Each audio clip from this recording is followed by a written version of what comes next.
this is what it seems like they're going to be doing for all these shows. So just don't buy into it. Just kind of Well, go. as Trayvon said, we're gonna watch the shows regardless. You don't need to hype it up like that. But I mean, whatever. I don't necessarily disagree, but I just thought it was interesting that this is the most anybody's been able to talk about in the MCU. You don't usually get this much reveals or theories or anything from showrunners or directors. What's up, everyone? Yeah, Everybody. I was setting up the live, so I couldn't see you all. All right, let's kick this off. There we go. All right. You can bring what you got, I'm going to the top. Bring what you got. Bring what you got. I'm going to the top. I'm going to the top. Welcome, everybody, to an all-new episode of Marvel Cinematic Review. We are the MCR of the MCU. This week, we'll be breaking down possibly one of the most political anything in live-action comic book history. It had a lot of meanings to it, especially that ending. But we will get into all of that. First, definitely want to say rest in peace to DMX. If this were not a pure Marvel show, I would have started it off with some DMX.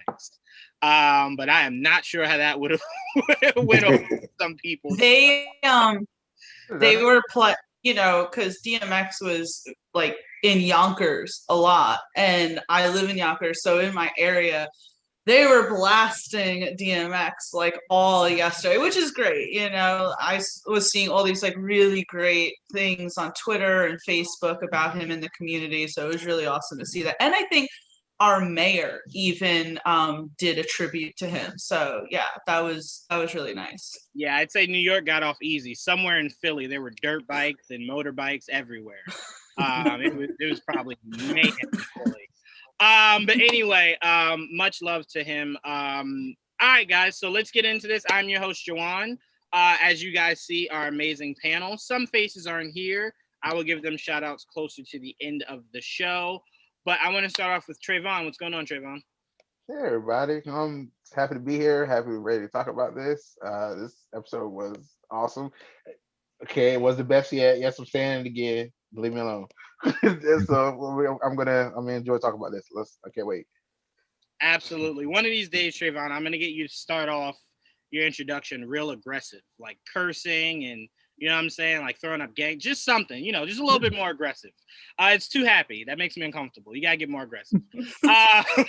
He's a mellow guy, Joanne. Next up, Prime. What's going on, Prime? What's up, people? How y'all doing? I am good. I want to give an extra thank you to Prime because WrestleMania is on. And if you know Prime, the fact that he's here and not just watching WrestleMania let you know the love that he has to break down this episode with us tonight. So yeah. My son is in there, so I'll get the whatever. So I can kind of hear what's going on in the other room, but I'm good, happy to be here tonight, man. If I just happen to disappear, it's because Dora Milaje showed up in the area, and good. Absolutely. I mean, because apparently there's no jurisdiction. They just show up wherever they want to. So what they do. Yes, they should. I mean, if there's anybody that should be afraid, it should be Dom, because he knows too much about the MCU. So I would expect Feige to just send Dora Milaje out there just in case, just in case he says a little bit too much. But the guy that I podcasted with yesterday, that we almost all cried during that episode of Figure It Out. Pete, what's going on, Pete? What's up, everybody? Happy to be here. Salud to X. And DMX was one of my favorite rappers back in the day, and that sucked. Hands down. A lot. And definitely want to also give a shout out to, we said it last night, Pete. Anyone watching this, please go check out our all-new episode of Figure It Out. You'll see the headline of Hasbro, but we got into so much other things. We all almost cried talking about Chadwick Boseman in that episode of Figure It Out. And I'll get a little bit I'll get a little bit into that in our breakdown today, but that was a really good episode, Pete. I went back and watched it, and it was good. It was good, man. We should charge for that. They shouldn't get that. But next up, Dom, what's going on, Dom? I love the Kobe shirt, by the way. Rest in peace, Kobe. Goodness gracious. It's rest in peace all over here, man. Right. Nah, I was thinking today, I was just like, all my childhood heroes are like disappearing. Like, and I don't want to say certain names out loud because I don't speak to existence, but there's one person in particular, if something happened, I'd be like, you know what? I quit. I'm just gonna like sit in my room just in darkness for a couple of days because this is ridiculous, man. Because now I saw Black Rob is in the hospital. I was like, what is going on? But other than that, I'm doing pretty good. I had to work today, so I'm a little tired, but you know, I mean, I'm here. You know. Definitely glad to have you here. That is honestly, I don't know what it is. This is the most tired I've ever seen everybody. Like everybody today that I've talked with is like, yo, I am going through it today. And I'm just like, I don't know what everyone's Friday was or if Saturday was just like National Tired Day, but it's been draining everybody I've been speaking to today. They're just like, I mean, I drank a half a bottle of whiskey yesterday just with you guys. So you did. Actually, Pete, we're going to talk about this more, me and you, but someone had the idea of like having like certain words throughout the show that if we say we have to take like a drunk Pee-wee's Playhouse. I was telling them, I'm like, they drink regardless. I'm like, that wouldn't even be like anything. Yeah, I'll play that game. You can always hand me the excuse to take an extra one. I don't care. Well, I don't need any, so no, thank you. But Tia, what's going on, Tia? Well, I am very tired still. Not to like virtue signal or anything. I got the vaccine on Thursday and I've been exhausted ever since. But I wanted to say that I was laughing at the idea of Dom's wife coming home and like, I don't know, a calling card or like a note or something being there. And it's like, yeah, Dom got taken out by the Dora Milaje because, you know, he knows too much. She'd come home and be like, where's the hubby? And it's like, no, sorry, Kevin Feige sent them to. Had to get rid of him. Had to go.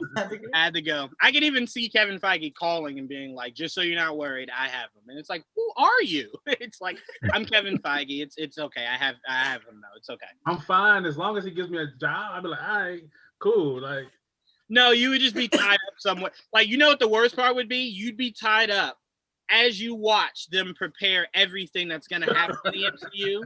But since you can't leave, you can't tell anyone. So you're just stuck there watching everything unfold, but you can't say anything about it. I'm like, awful. Wow. I'm laughing at the idea. Like, you know how in shows and movies, they'll have like the computer hacker and it's like, how'd you get this job? Oh, well, I hacked into the FBI and it was so good. They decided to give me a job. That'd be Dom. It's like, he was so good. They just decided to give him the job.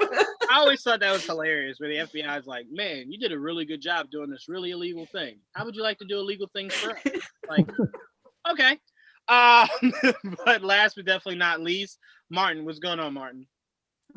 Glad to be back. Been, of course, off the last few weeks, but I picked a really good episode to come back on because this thing's got all kinds of shit going on, and I can't wait to talk about it. Absolutely. And I do want us to give a round of applause for Martin. He has gone through it, and he is looks like he is doing great, and we are very, very, very glad to have you back, Martin. We definitely missed you, but you were definitely in the live chat last week. Yep. Martin had the live chat jumping last week, so we're glad to have him on the actual show to break down, like I said, one of the most political episodes that we've had in anything live action. All right, so let's jump right into it. I'm gonna just go ahead and say it. Sebastian Stan is clearly trying to get an Emmy, so just give it to him, I guess. You know, the way he opens, like 2 minutes. Yeah, the way he opens it is just like, I know to a lot of people it's just like, okay. But what's truly special about that is it's the idea of not really being free to do what you want to do. And you kind of see the look he gives when she first says you're free. and he doesn't really believe it. And then she has to say it again. And then you see the burden kind of just leave his body of like, man, I am free. Like, I'm finally free.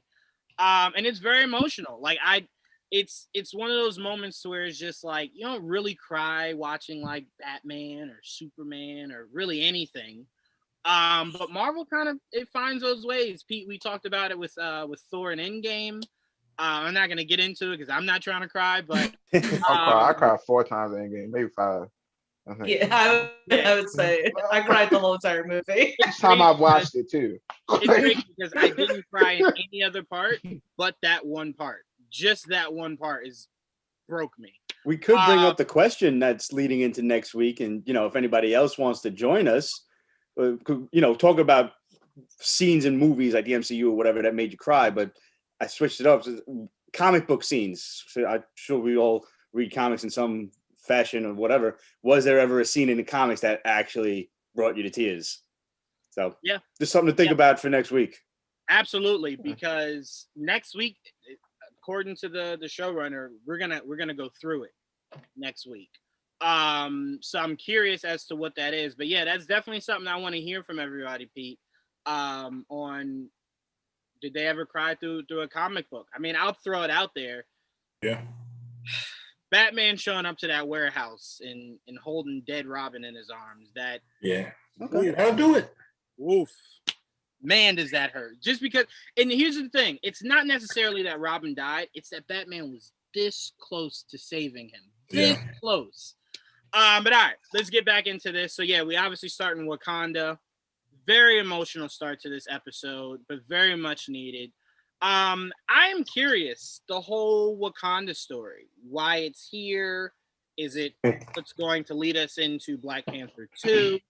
Aren't they doing a Wakanda series? So maybe it's leading into that, like trying to expand more and show like, hey, there's more that we can talk about in Wakanda, other than T'Challa. We can expand it around the Dora Milaje and, X, Y, and Z.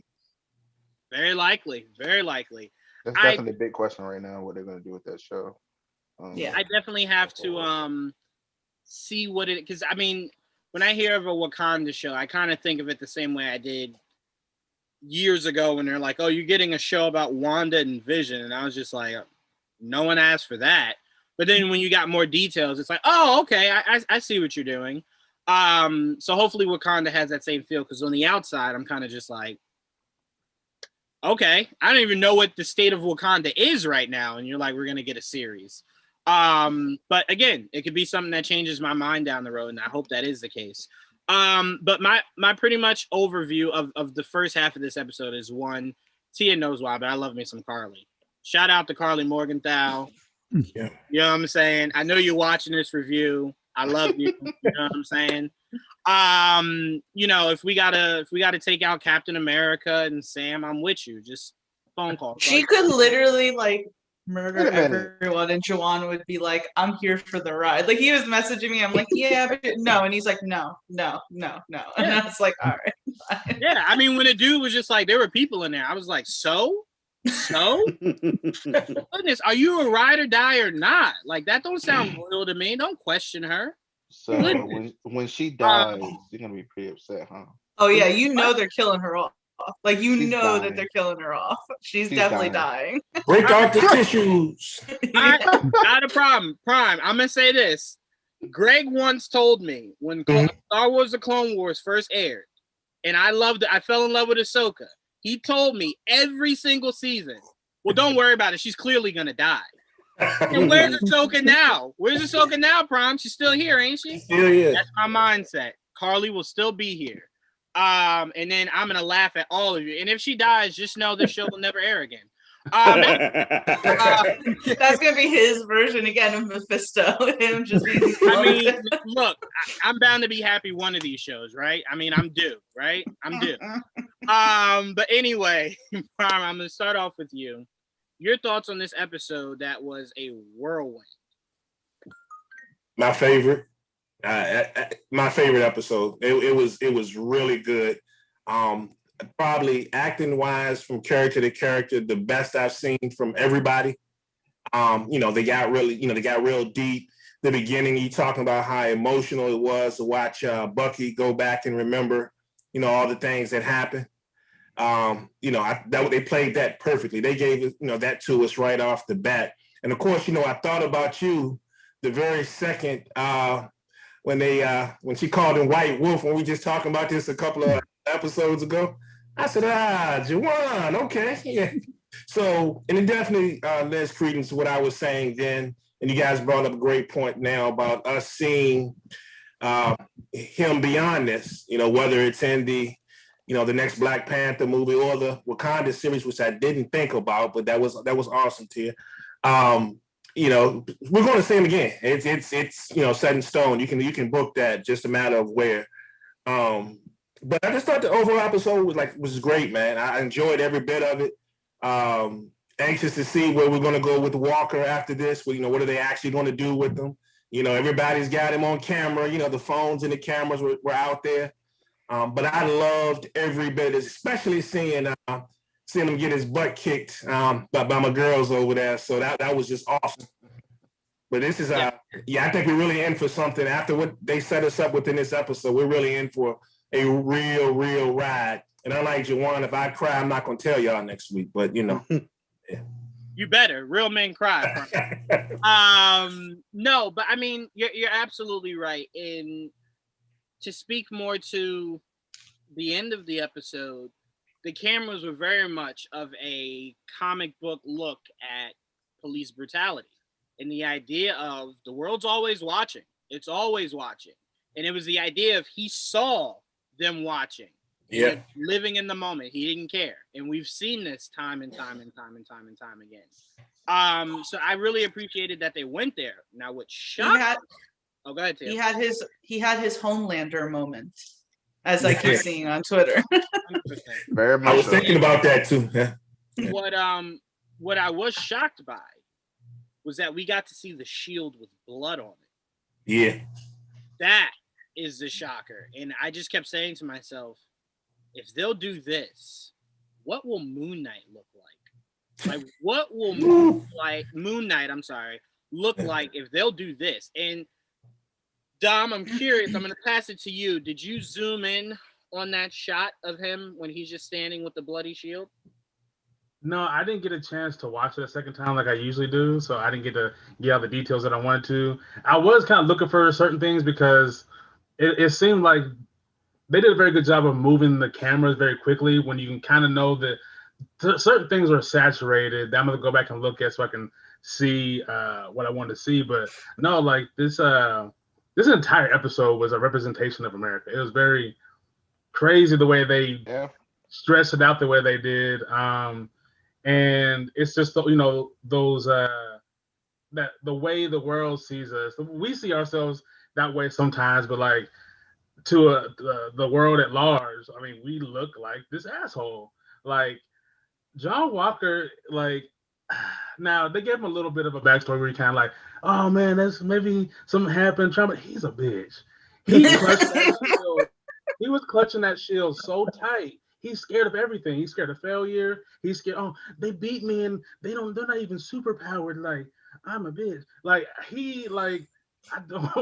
I felt sorry for him for like a half a second. But the more and more I see him, just like, I don't like this guy. And it shows like that American fragility of like, if you say we're not number one, I want to fight you. It was everywhere was these undertones that I was just like, I always knew I was right, but like, now we're like seeing it in a comic book show. Like it's clear. Have you ever seen I'm sorry. Have you ever seen the meme where it's like a picture of Steve Rogers and it's like what America thinks it is, and then it has John Walker and it's like what America actually is, and it's like, oh no, I don't want to be John Walker. Stop it. Right. Yeah, the one thing I did notice about this show that was something just I think that I noticed is everybody in this episode's voice was very soothing. Like as much as like horrific stuff was going on, it was very soothing. Like Carly's voice is soothing, which is perfect for a villain. I like to hear her speak the entire show because when she's on the phone with Sarah, and I was like, yeah, that's scary. I kind of like it. Like, I like it, that kind of stuff. You know what I mean? That's what Juwan was thinking too. I'm still waiting for my phone to ring, Dom. I'm sitting here right now. I'm still waiting for it to ring. I see you on the dock. All right, pull up. Like, what's up? She can call right now and be like, I got your mom. I'm like, okay. Like, can I show up? And it's like, yeah, okay, all right, I'm on my way. Like, that's no problem. All right, no problem. But I love the dialogue between Sam and Carly because Sam, he fully understands what her mission is. And of course, it's the same thing how compared it to like the GRC to the GOP, and you can kind of compare the Flag Smashers to like, you know, like an Antifa, where it started off as very noble, and then they went about things a way that kind of put bad taste in a lot of people's mouth who did support them at first. So now you have Carly, you know, when they're sitting there in the hearing the watching their phones, listening to the news, and like, we were doing good, but you kind of fucked it up. Like, now we look like bad guys, and now they're moving forward quicker with what they were trying to do. So, you know, and it showed her kind of true character with her lashing out at Sam a little bit. Which I didn't mean to sound that way. You tricked me. And then you see this God complex with Zemo, and you see the true nature of John. You know, everybody's kind of exposing who they really are, but it still leads to like who's good, who's bad, like what side we're gonna lean towards. Because, you know, Sam, if he wasn't Team Avengers, he'd be with Carly. He tried to be that voice of reason, like, hey, look, we can't be blowing stuff up, but like, I got you.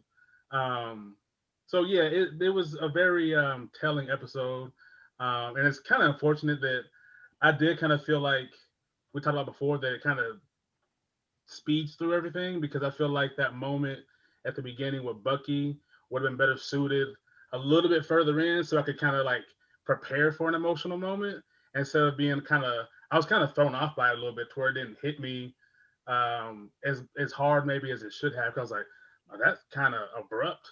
But other than that, I mean, like Prime said, like, best episode that we've had so far. I think well, go ahead.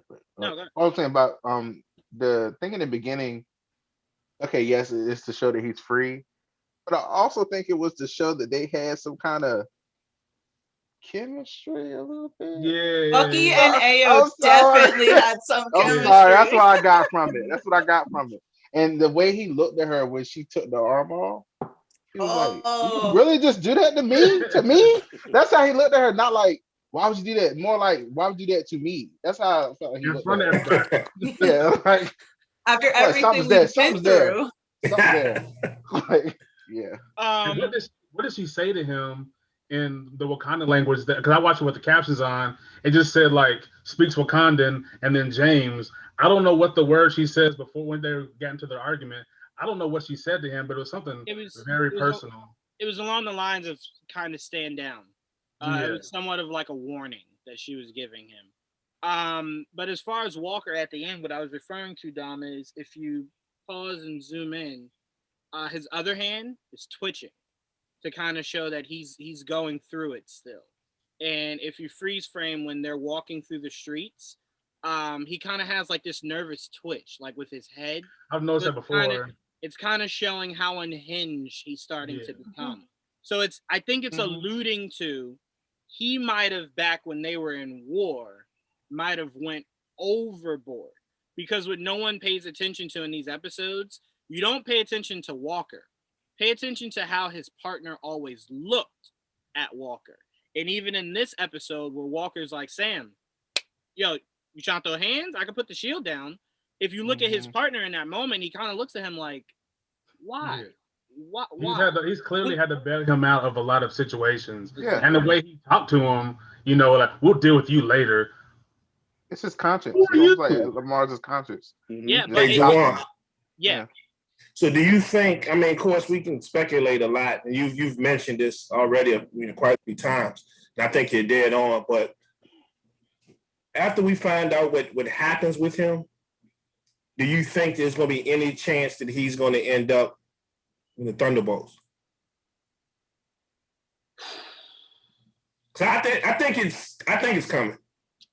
It depends, because Zemo does not like super soldiers. That's true. So if he's the leader of the Thunderbolts, I don't see any scenario where he's okay with one of his team members being, or having rather, the super soldier serum. It's obviously Zemo's background is different than in the comic. Right.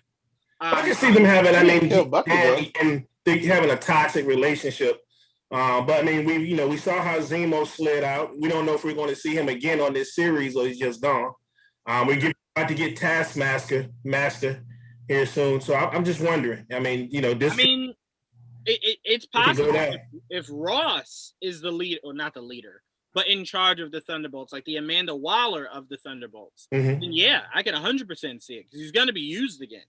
But it's the idea of if it's Zemo, I don't know. And to answer your question, Trayvon, Zemo understands that Bucky was an instrument, and Bucky was not there for the events of Sokovia. So he has no need to blame Bucky really for anything. Actually, if it wasn't for Bucky, he wouldn't have been able to do what he was able to do. So to a degree, Bucky's a tool for him. So the hatred isn't there, but he does not like superpowered beings. He does not like superhuman beings. And that's all the Thunderbolts is. So it's like, I don't know how they're going to do it. That's why I'm like, part of me is like, it's possible we don't get the Thunderbolts or we don't get Zemo. Say it again. They help. That's a means to an end. They help him. They help him accomplish whatever he decides to do. Yeah. He'll get corrupt. He's not gonna be as clean as he wants us to believe for so long.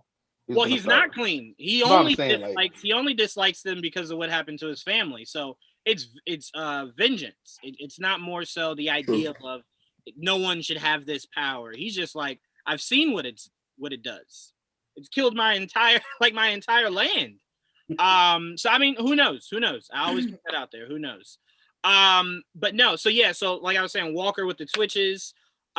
Which also, like, I don't hear people talking about, like, because obviously we all hate John Walker, but Wyatt Russell is doing a great job in this role. Like, you got to have a character that you hate so much, and it's not because like, oh, he's a bad actor. It's like, no, to put in the little twitches, to put in something that's like so dislikable, because he could have probably played that character in a more likable way, but the point is we're not supposed to like him.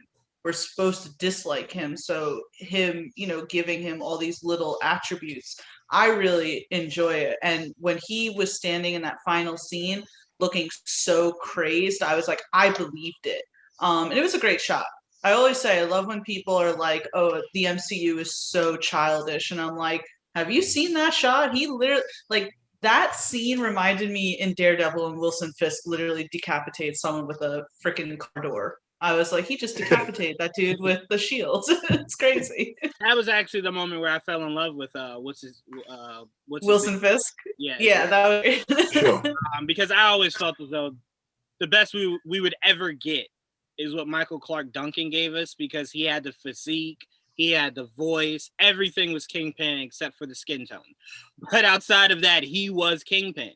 And Vincent D'Onofrio is his name, sorry. It wasn't until that moment where he slammed his head in the door where I was just like, that's Kingpin. Yeah, Vincent was that dude, man. Yep. Well, I mean, that not to go too much into it, but it built up to it. Like, that's the amazing thing about TV shows, to build up to it.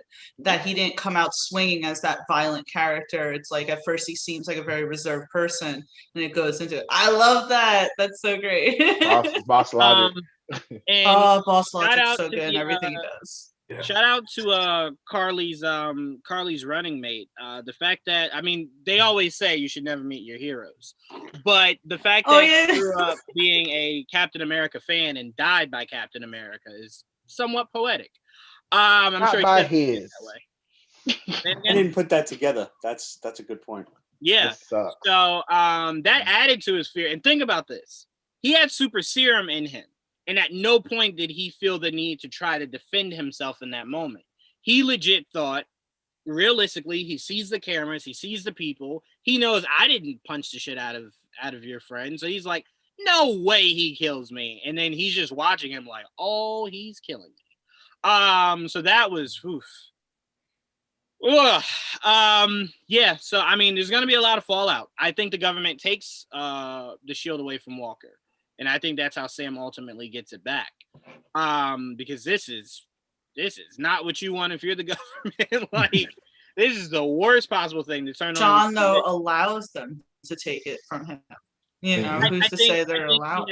I think he has a cool down moment. I think this next episode will probably start with him having, like, him kind of trying to process everything that just happened. And in that, I think they let him know, you can't have this. And now, whether he fights them about it, for sure. But I do see him as someone who maybe kind of feels like things are out of control.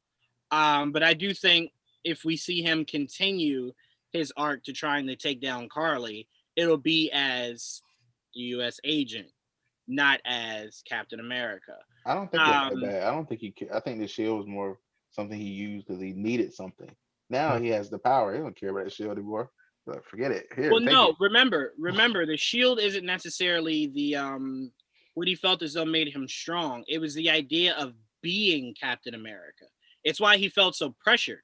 It's like, all right, I have to live up to this guy, which is another thing no one really attributes to the idea of Walker's character. It's like he came into this trying to fill shoes that are unfillable.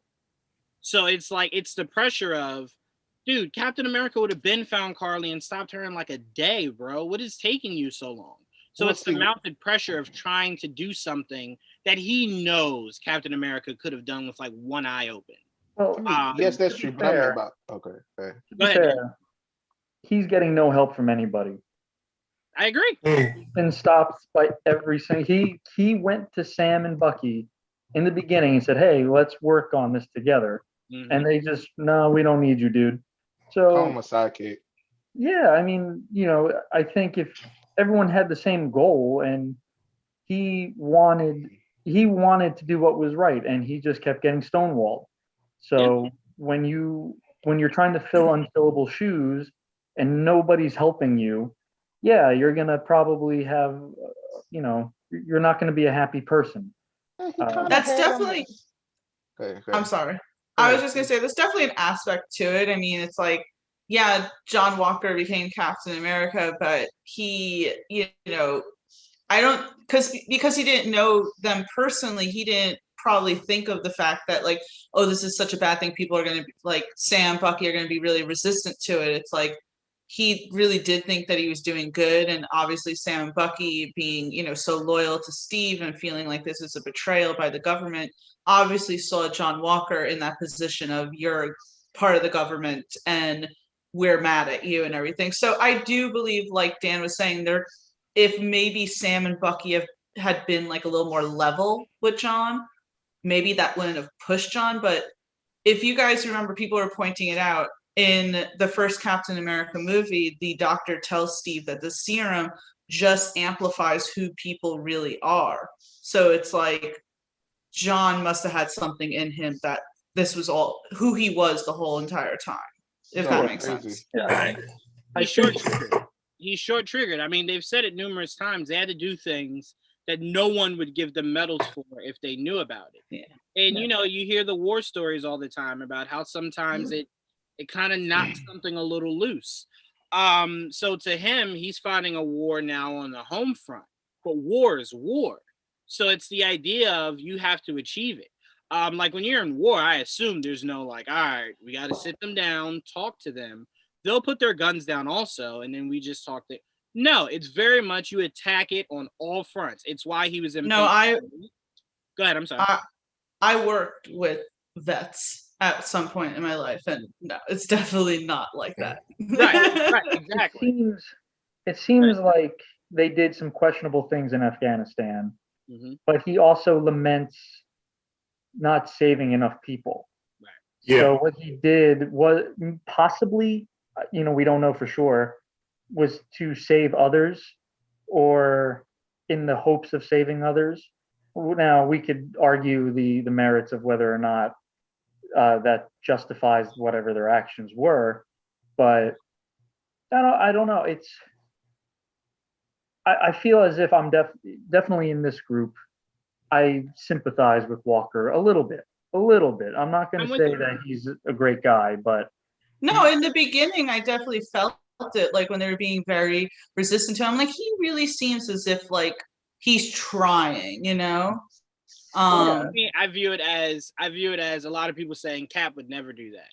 Yes, would Cap not murder an innocent person in cold blood? Absolutely. But I'm not fully going there.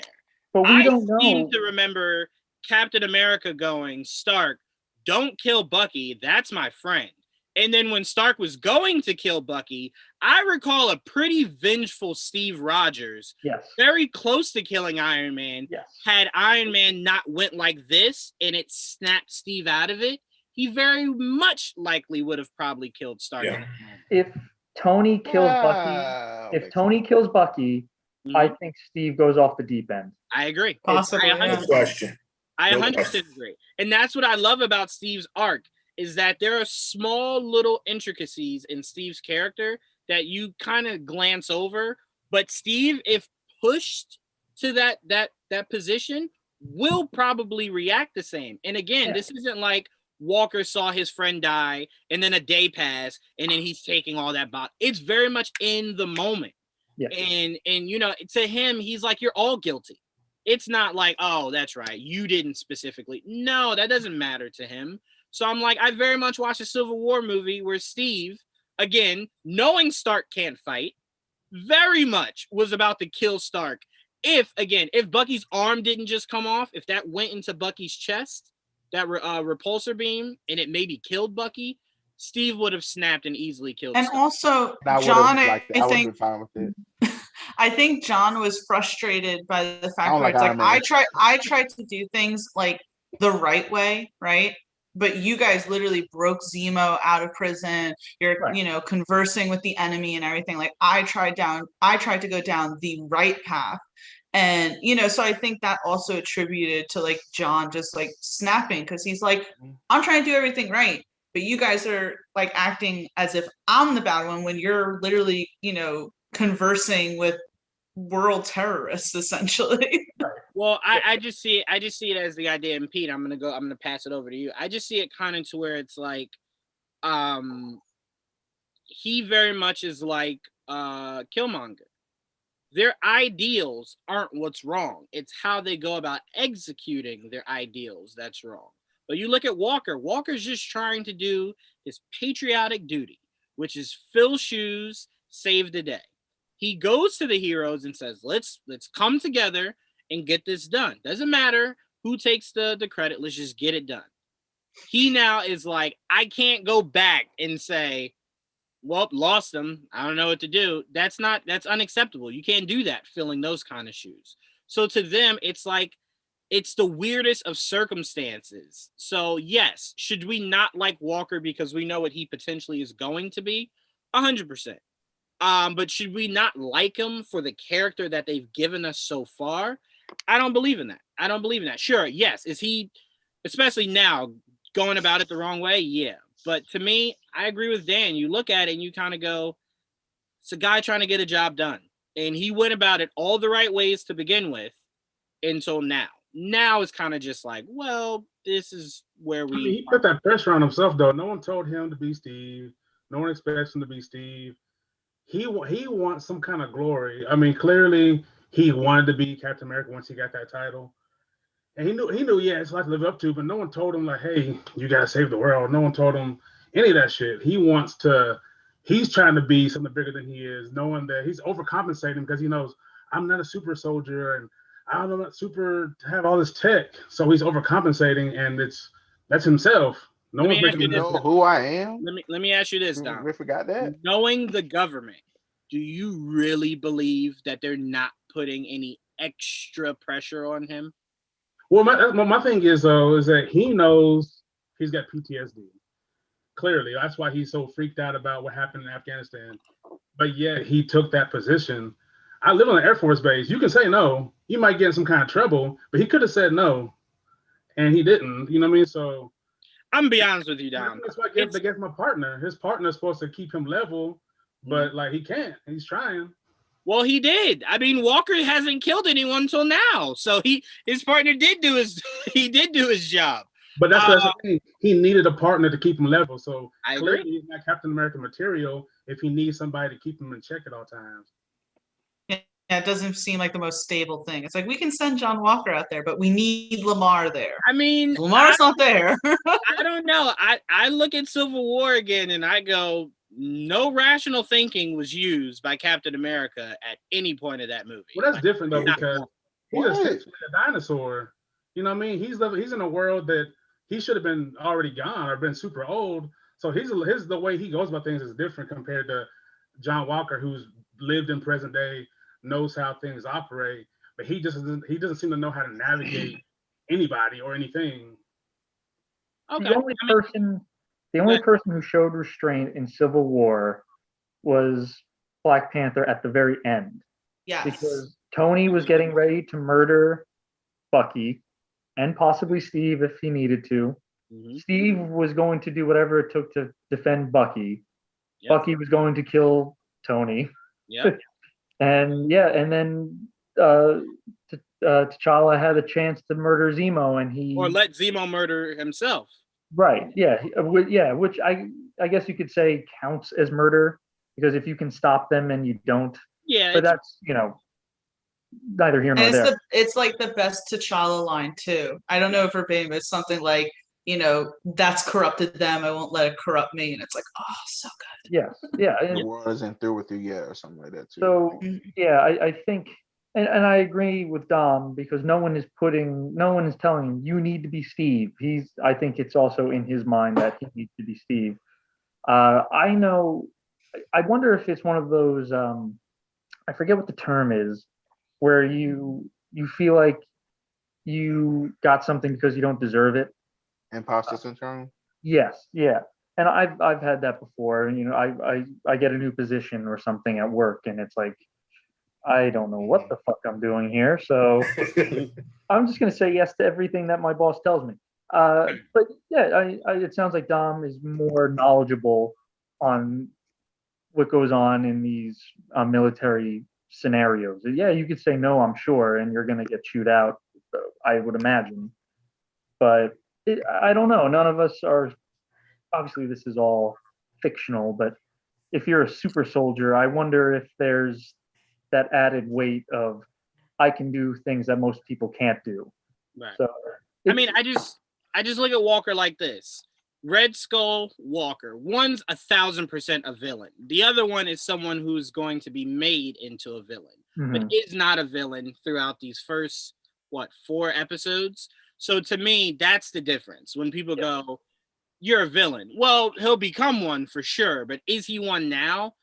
Well, prior to the end of the episode, I would say no. He is just someone who very much has a lot going on, someone who very much is not all there, and should not have been given, like, I agree, Dom, to the degree of he should not have been given this.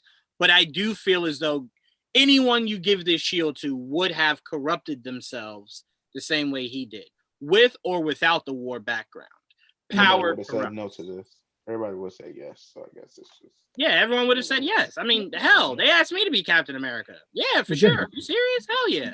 And give me the serum. Give me everything. Just the title as you're the new Captain America is basically already putting pressure on you, because if you're going to be the new Captain America, you're obviously replacing somebody.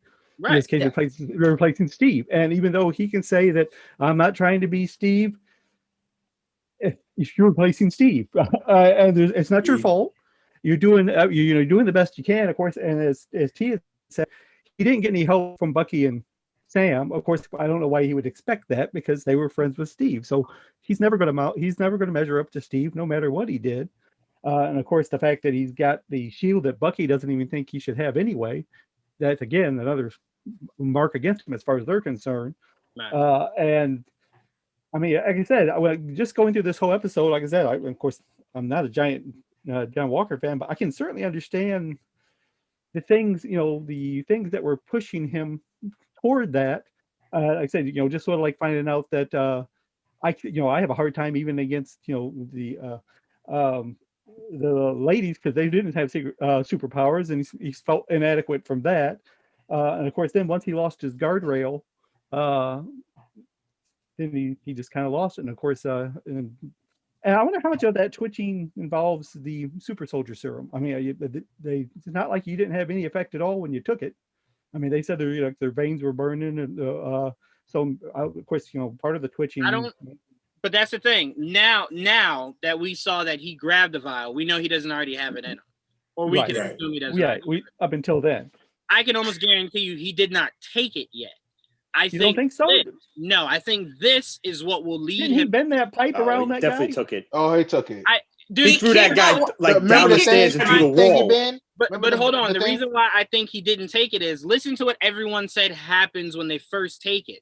There's not a lot of time between when he took it and then that moment there. Like maybe a night has passed. We're gonna There's cut. No way he shook off all those. He bent the yeah, no.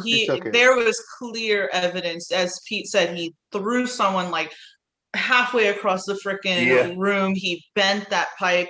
I can't do that. None of us can go and do that. He clearly had the serum already in him. I think that was like an oversight on the show where it's like we're gonna have him take it, but then like 3 hours later, we're going to have him, in battle and everything. It's like, there should have been some accounting for time needed in between, but we just didn't get that because the show is moving. I'm either going poor writing or he has not taken it. I mean, it's not out of I even said when he landed out of the helicopter and kicked Carly back, I said I thought he had it in him then. And everyone was just like, no, that was just a regular kick. I'm like, but she's super strong. That normal human kick shouldn't have knocked her as far as it did, but everyone said, well, no, that's just a regular kick.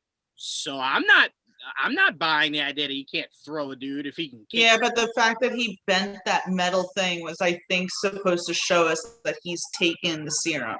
He wouldn't have been able to do that. What did you do? What did you do? That 3-story fall onto the car roof. And it bent it. It bent the freaking car. Right. Yeah, it was like, no. I mean, look. We'll find out in that next episode because they'll either show us a flashback of when he took it or we'll see him take it. And if that's the case, I'm throwing around a whole bunch of I told you so's. But Pete, no way. I'm gonna go to you. You're wrong. He definitely I'm is. apparently always wrong. Marvel has it out for me. So screw you, Marvel. That's why I like DC. Anyway, Pete, what were your thoughts on this episode? And more so, did you take that Zemo line to Sam when they were in that hut or whatever they were staying in, where he says, well, not everybody can be Steve Rogers, and then looked directly at Sam, and Sam kind of just looked at him like, I get it. God damn, I shouldn't have given away the shield. How did you feel about that? And then your thoughts on the overall episode? For one thing, I really liked the fact that Zemo acknowledged that Steve was basically the golden boy. Like, he's the exception to Zemo's rule of no super soldiers because ultimate power corrupts ultimately, or, whatever the exact line is. Like, when he was like, touche, like, okay, that's the one exception there. And, you're absolutely right. Everybody was basically in accord saying that had Bucky and Sam helped John Walker from the beginning, maybe we wouldn't be at this scenario. Like, this guy, and Dom touched on it perfectly, like his lack of confidence, maybe not in himself as a soldier because he's already survived war, but in being Captain America, because like it or not, he has to be Captain America. He has to be Steve because every single person is going to compare him to what happened beforehand. When Tino Martinez took over for Don Mattingly at first base, everybody else sat there like, who the fuck is this asshole? He ain't Don Mattingly, and I don't think he had a choice personally because top brass has no clue what's going on in the battlefield. They just send dudes out, go fight the war. They don't know what they have to do to survive there. Some of them come back and some of them unfortunately don't. And they look at his track record, forget the PTSD that he's clearly suffering from. And they're like, son, you're going to be Captain America. Those are your orders. You can't say no. You're not allowed to say no. You're going to brick, so, okay, I'm going to be Captain America. And yeah, they might've known to send Lamar with him just to keep him grounded because that was clearly his rock, his conscience, that's his dude. That's his Sam basically. And, touching on that was kind of what really hit me with this was the subject of symbolism in this case. And, we can draw all the obvious parallels that are there, that Captain America, decked out in a uniform, just put his shield through this guy's neck or his chest or whatever. I think it was his neck, and lopped his head off with the blood on the shield and everything. Remove the Captain America uniform for just a second, though, and I'm not trying to make excuses for John Walker, but in a sense, like I sort of get it. And you're right. He's not a villain. This is a tragedy. This is the descent of a hero into madness. Like he's just losing his mind slowly or rapidly. But if you remove the Captain America uniform, you got a bunch of people, for the lack of a better term, we'll call them terrorists because that's what everybody else is calling them. But these guys, this group of people just beat the shit out of your boy. They broke his neck against a pillar. I'm gonna fuck you up for that. Like, I don't care who you are. That guy's like, oh, it wasn't me. You're guilty by association, dude. Like, everybody else ran away. You ran the slowest. It's on you. So you're getting the brunt of it because I can't catch them other 5 people. I don't mean to laugh. It's just the way you put that. No, I'm laughing. I'm laughing because if you watch it closely, they all ran different ways. And I think he lost where everyone was going, because if you also freeze frame it, Carly was watching it happen. Mm-hmm. She didn't try to jump in and save him. She watched him get murdered. Right. So the idea of it's kind of just like, well, that's your girl. She didn't step in and help her man and everything. What a coward. I love her so much. I wouldn't mind. I'd get right up to heaven. They'd be like, Carly watched you die, right? I don't care. So whatever she needed to do. Juwan's like, that just means she's available now. That's it. You know what I'm saying? But like, if that was the Punisher, you'd be like, okay, yeah, Frank killed the guy. Right. And that's what Captain he did. America. That's what he did, though. He literally went and killed people who weren't even there that day. It's like, no, but you're part of that gang, even though you were on the other side of the country that day. I'm still gonna kill you. So yeah, no, you're that guy was in the right. room though, wasn't he? He was there. Yeah, yeah. That's close enough to me for the act. Like, nah, you get it. He was there, but what makes him dying super sad is you kind of get that moment towards the beginning where he's kind of just like, this is a little crazy. Like, I grew up admiring Captain America. He was my favorite. My dad always I didn't pick up on that. And when you said that, I was like, oh shit. Yeah, so he was kind of just like, I kind of wish we could do this a different way, but I get it. It's part of something bigger, so I'm here for you. But it was kind of his way of kind of going, I'm not really with how we're doing this. And then for him to die without being the actual one who killed him is kind of just like, God damn, man. Oof. And I want to touch on one other thing that you said too, where you're like, he might have a cooldown and just assess what. I don't think there's going to be any cooldown. I think he's off the deep end now. I think the government's going to be like, hey, you messed up. Like, all of these people seen you. It's all over the social media and everything. You got to give us the shield back. And he's going to be like, nope, I'm Captain America now. I'm going to finish this my way. And I think that's when, I mean, there's a big comparison we've seen before. There's a lot of Yablonsky and Walker. We've seen this before. We've seen a devout soldier looking to just fulfill their duty. Right. And then the power corrupted. And then when they were asked to rein it in, because remember, Yablonsky died. Hulk super kicked him into a tree. He completely was splat. And then that was legit. Ross kind of going, hey, he whooped your ass out there. We should probably call it quits, right? And Yablonsky's like, no, I want my revenge. So I'm going to take that serum. And then we saw what Abomination became. So I think Walker's very much, that's why it's Ross, man. It's Ross. It better be Ross. It really needs to be Ross. I'm just saying, I am so prepared for Power Broker to be like fucking Howard the Duck. It's Sharon Carter. It's Sharon. I've heard rumors that it's Sharon. It's clearly not Sharon, though, because she said on the phone. She could have been lying. Yeah, she was. I agree with Tia. She was talking to Sam. To me, she's invited. She's brought too much. Because here's the biggest thing. If she is the power broker, why would you come out and save them to then expose yourself? because she has nostalgic, like love for them. It's like, all right, at one point, like we were buddies and everything. But they're like that. investigating the power broker. Like, why? It's a complicated life. It's complicated. And she killed the person to know what that she looks like. She killed the person before she started talking. She killed her. It's Sharon. Okay. I think she might be working with them though, because I mean, she is an ex-SHIELD agent. She's an ex-soldier, so why wouldn't she team up with General Ross to make the serum? I don't even think it's necessarily a team. Again, I told you guys, she is a soldier without a home. So whoever provides the home is where she goes. It's how the Avengers got Natasha. That's legit how Natasha came to America. She was a soldier without a home. Fury found her, said, "Come on, I got your home," and she just went. So I very much could see Sharon Carter to where the power broker was like, "You have nothing. No one's trying to protect you. I got you," and brought her in. And that's why I think when she told the girl, like, "We got a lot of problems," I think she meant more so, I don't think the power broker is going to be too happy that I let his golden goose die. I allowed Sam and Bucky to maybe be a little bit more privileged in what's going on than I should have. I think it's more so the idea of she's the face right now, and then we will find out who is pulling her strings. And I think that nobody pulls Sharon Carter's string. She pulls her own. She's the power broker. I don't know if I could say that. Didn't she live next to Steve as a direct order?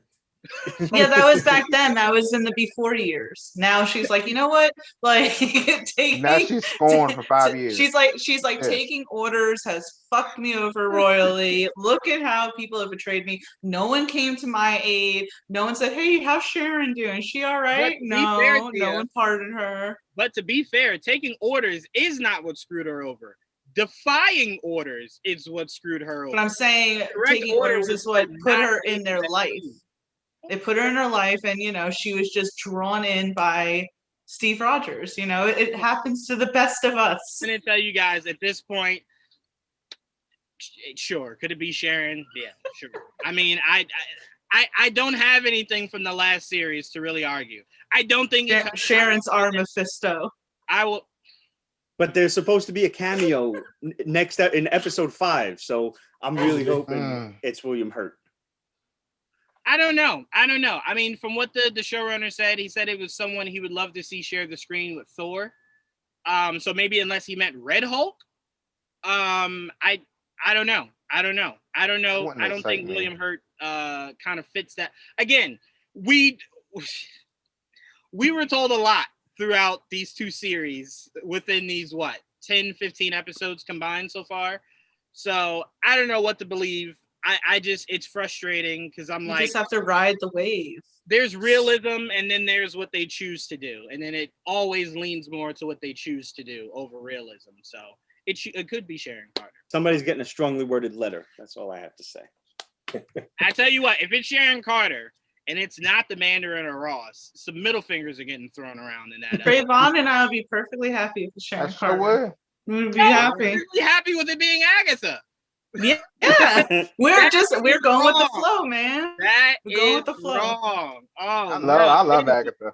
Yeah, first of all, we're supporters of strong women, and we also just go with the flow here. As the only woman on this podcast, I gotta go. If the power broker is Sharon Carter, and then we get to Loki, and there's a strong female presence, and it's like, well, goddamn, is she Kang the Conqueror? Like, is this a pattern here? Is this a pattern here? Yes, deal with it. We already know who King Conqueror is. Calm down. You already know. No, there's apparently another King the Conqueror running around. It's not Juana's like women? No. Women being my main villains? No, I don't really need that. No, I would like accuracy, maybe. I don't know. Make Mephisto a woman. There you go. And I'd be happy. I don't care. Just make him Mephisto. Anyway. It's probably fun for Mephisto to show up like 5 movies down the line. Like, hey, did you see it? Did you see it? Did you see it? They're gonna do it. They're going to do it. They'll do it. I wanted Mephisto now. But it's like, weren't you supposed to be a WandaVision? Like, yeah, I got caught up in traffic. Sorry. They'll lean us up. Give us a bloody shield. They'll eventually get to the devil. Get there. Yeah, Trayvon, I hate that. And I'm gonna go to you. Do you think the power broker is Sharon Carter? and your thoughts on this episode as a whole.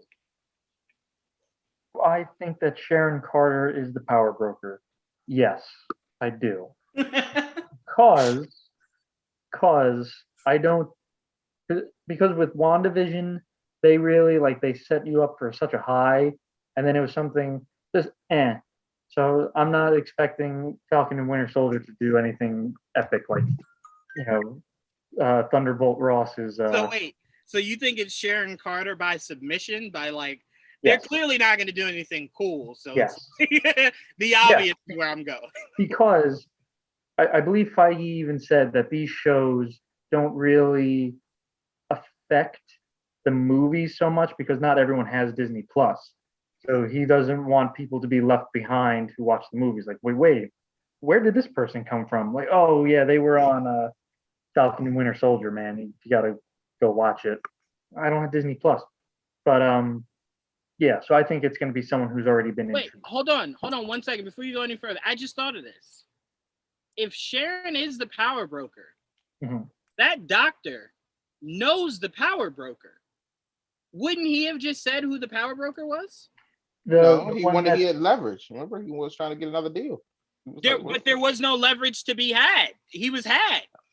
I don't know. And it's like if she was a power broker, why would you send them to someone that could identify you? Gotta send them somewhere. Good question. They're already there. Well, I mean, send them on a wild goose chase. What are we talking about?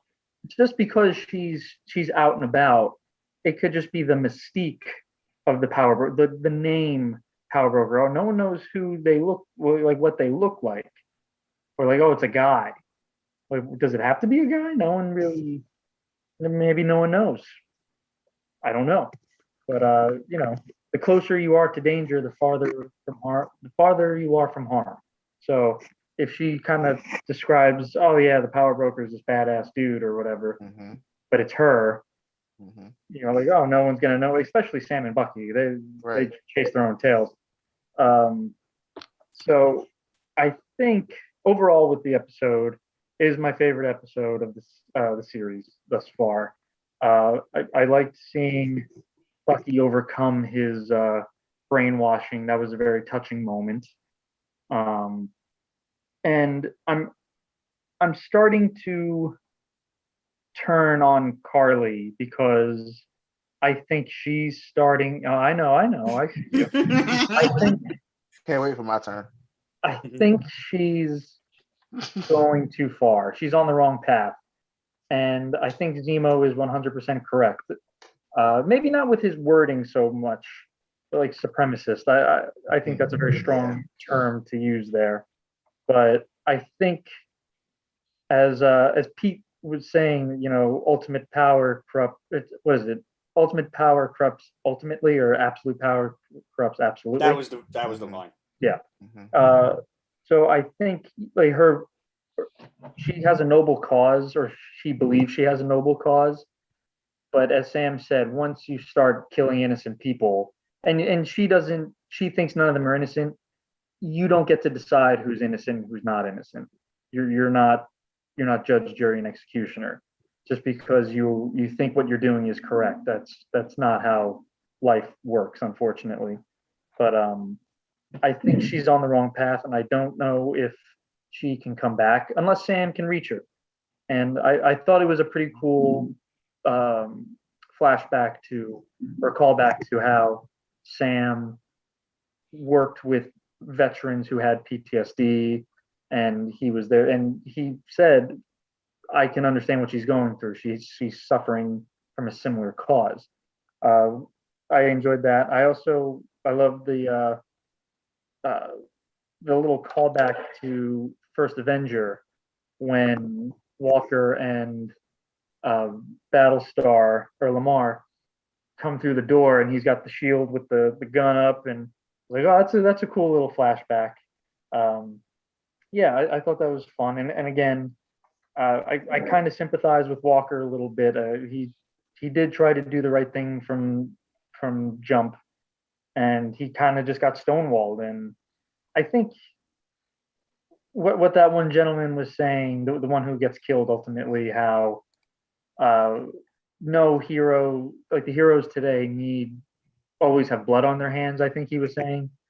I think we're seeing more, especially with WandaVision in this series, we're seeing these heroes are not perfect. Sam and Bucky are on their own little quest, and I don't know if they realize who they're hurting along the way, or even realize the repercussions possibly of what they're getting into. And same thing with Wanda, she just wanted this perfect life. Meanwhile, she's holding an entire town hostage.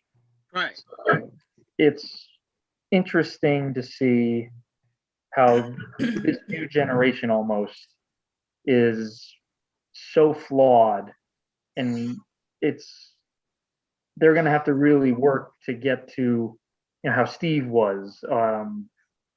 He was like the shining example of the Avengers. Like, this guy, he knew right from wrong. He did what he always thought was right, and he ultimately wanted to help people.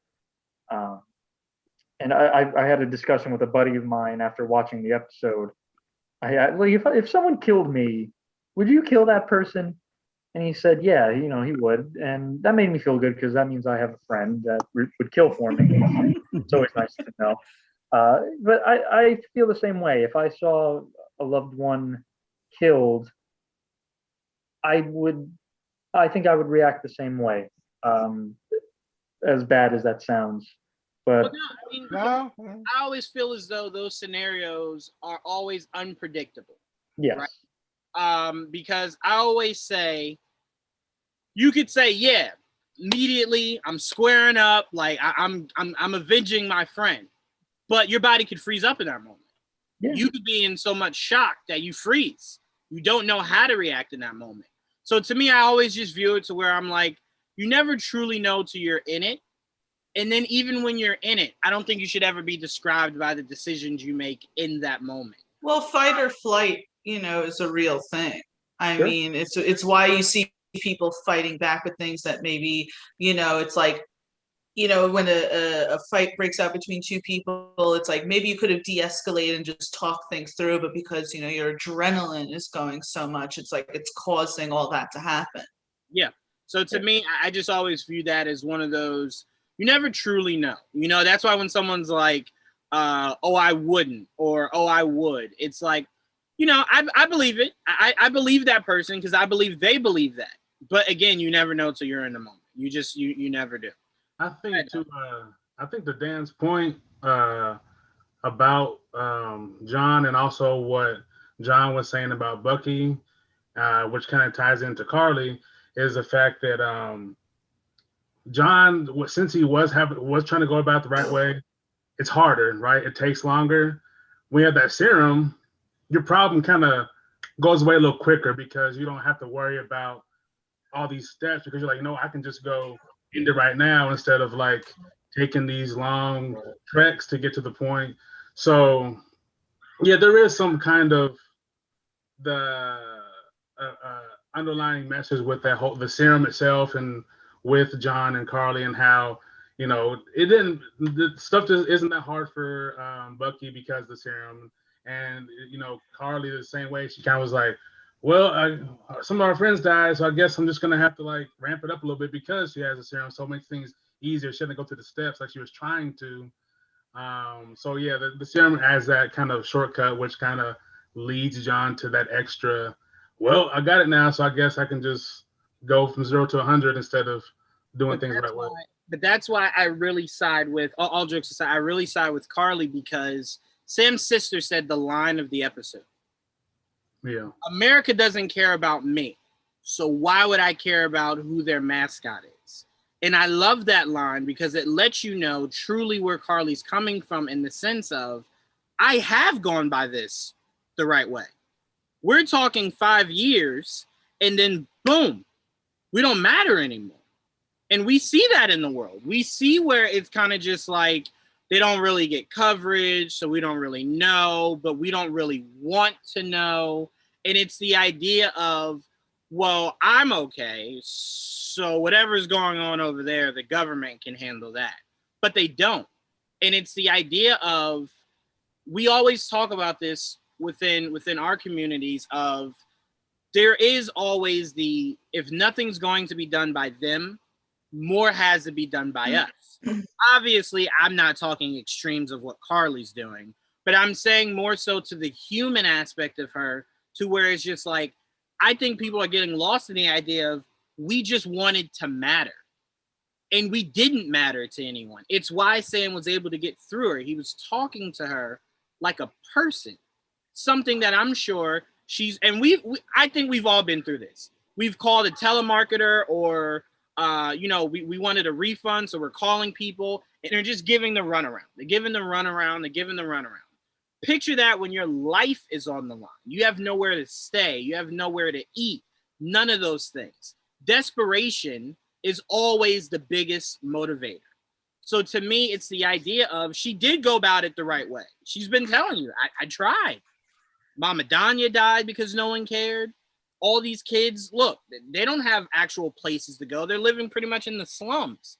So to me, I kind of take Carly as someone who is saying, I'm tired of going about it the way that they want me to, because when I do it that way, they ignore us. Nothing gets done. So that's why I loved it when Sam's talking to the teacher. And he's like, let me make a phone call. And the guy's like, essentially, and what are you going to do? What are you going to actually be able to do? You're going to call who? The same government we've been calling and has been doing nothing? So to me, I understand Carly in the idea of, and again, the murder part is obviously where we differ. But the idea of someone has to want to do something. And if this is the way we get them to pay attention, this is the way we get them to pay attention. So to me, it's like we see too much of that in real life of a lot of things get ignored by us, by the people it shouldn't be ignored by. And then you start to see radical things happen. Because again, desperation causes you to do things you would never dream up before. But sometimes that's the only way you can eat, you can sleep, is by doing whatever it takes to get whatever you need. So to me, it's like, yes, do I think she's kind of going off the deep end a bit? 100%. But I look at Carly and I see her the same exact as Bucky. She's a product of something. She wasn't born to where it's like, I crawled, I walked, and then I just started killing people. No, this is something that society has made her into, the same as Bucky. That's why originally, you guys remember, the first episode, I thought the connection would be between Bucky and Carly. People who were products of something. But obviously it's Sam because it's coming from that more human aspect. But Dom, were you about to say something? Yeah, I think that and this is maybe a reach. I think that the Flag Smashers like logo is almost foreshadowing to a dark turn, because it's like the whole world in the palm of their hand type of symbolism. And I think that could be something that's like, it is going to take that dark turn, because it's kind of she said it, she was going to murder anybody in the way, I'd do it again type thing. And she was like, oh, I didn't mean to. And it's like, that's kind of how you feel. Well, isn't that like an expression, like you have blood on your hands, Yeah. So it's like, could be that as well. I mean, the symbolism alone, like on the mask, isn't a very warm and welcoming symbol. Right. And I mean, they changed the story with reshoots a bit, because originally her plan was to get vaccines to help the people that she, that were in her community. Because that's obviously how Mama Danya died. But apparently it seems like that storyline was too close to COVID, so they kind of went back, reshot it. It's why some of the dialogue seems dubbed. It's why you see a lot of Carly talking, but you don't see her actually talking. You only hear it. So it seems like they did a lot of shooting over shots to try to kind of wipe out some of the vaccine talk, the pathogen, stuff like that. So I think that's why it's gone a little bit more political to get out of that chemical idea. And it's also why the doctor, what do you say, tuberculosis? It was just like, all right, yeah, I don't think that was originally the line. But yeah, so I mean, to me, and Martin, I'm going to pass it over to you. To me, I kind of just view this as America being the bad guy, not a character. I think America is the bad guy. America is who made Walker. America is is who made the Flag Smashers. I think ultimately the lack of empathy that it seems they have for some of these characters, it's what's made them into who they are. Like you look at Red Skull, and like I said before, that's an actual villain. Thanos, that's an actual villain. Ultron, an actual villain. I look at Carly and I look at Zemo and I even look at Walker and I'm like, those are products of things that happen that they weren't in control of. Zemo lost his home. He didn't do anything, you know. Carly, people are dying. She didn't do anything to cause that. And then ultimately, you know, you look at that and you kind of just go, who's the true villain here? But Martin, I'll pass it over to you. Your thoughts on that and then your thoughts on the episode. I mean, so far, like I said, we've covered a whole lot of what I originally had thought about here, but I mean, it's a fact. I said no, and I guess have they actually said for sure? And okay, when the blip happened and all these people came back, so what were they doing? Were they kicking the people that had already kind of established their lives in the 5 years in between out of the way so they could bring back in the new people? No, I think what Carly's saying is like if you, yes, okay, so yes, exactly what you're saying. Yes, so Carly's saying I think they took refugee in the homes that were vacant. And then when the people reappeared, they're obviously looking for their homes back.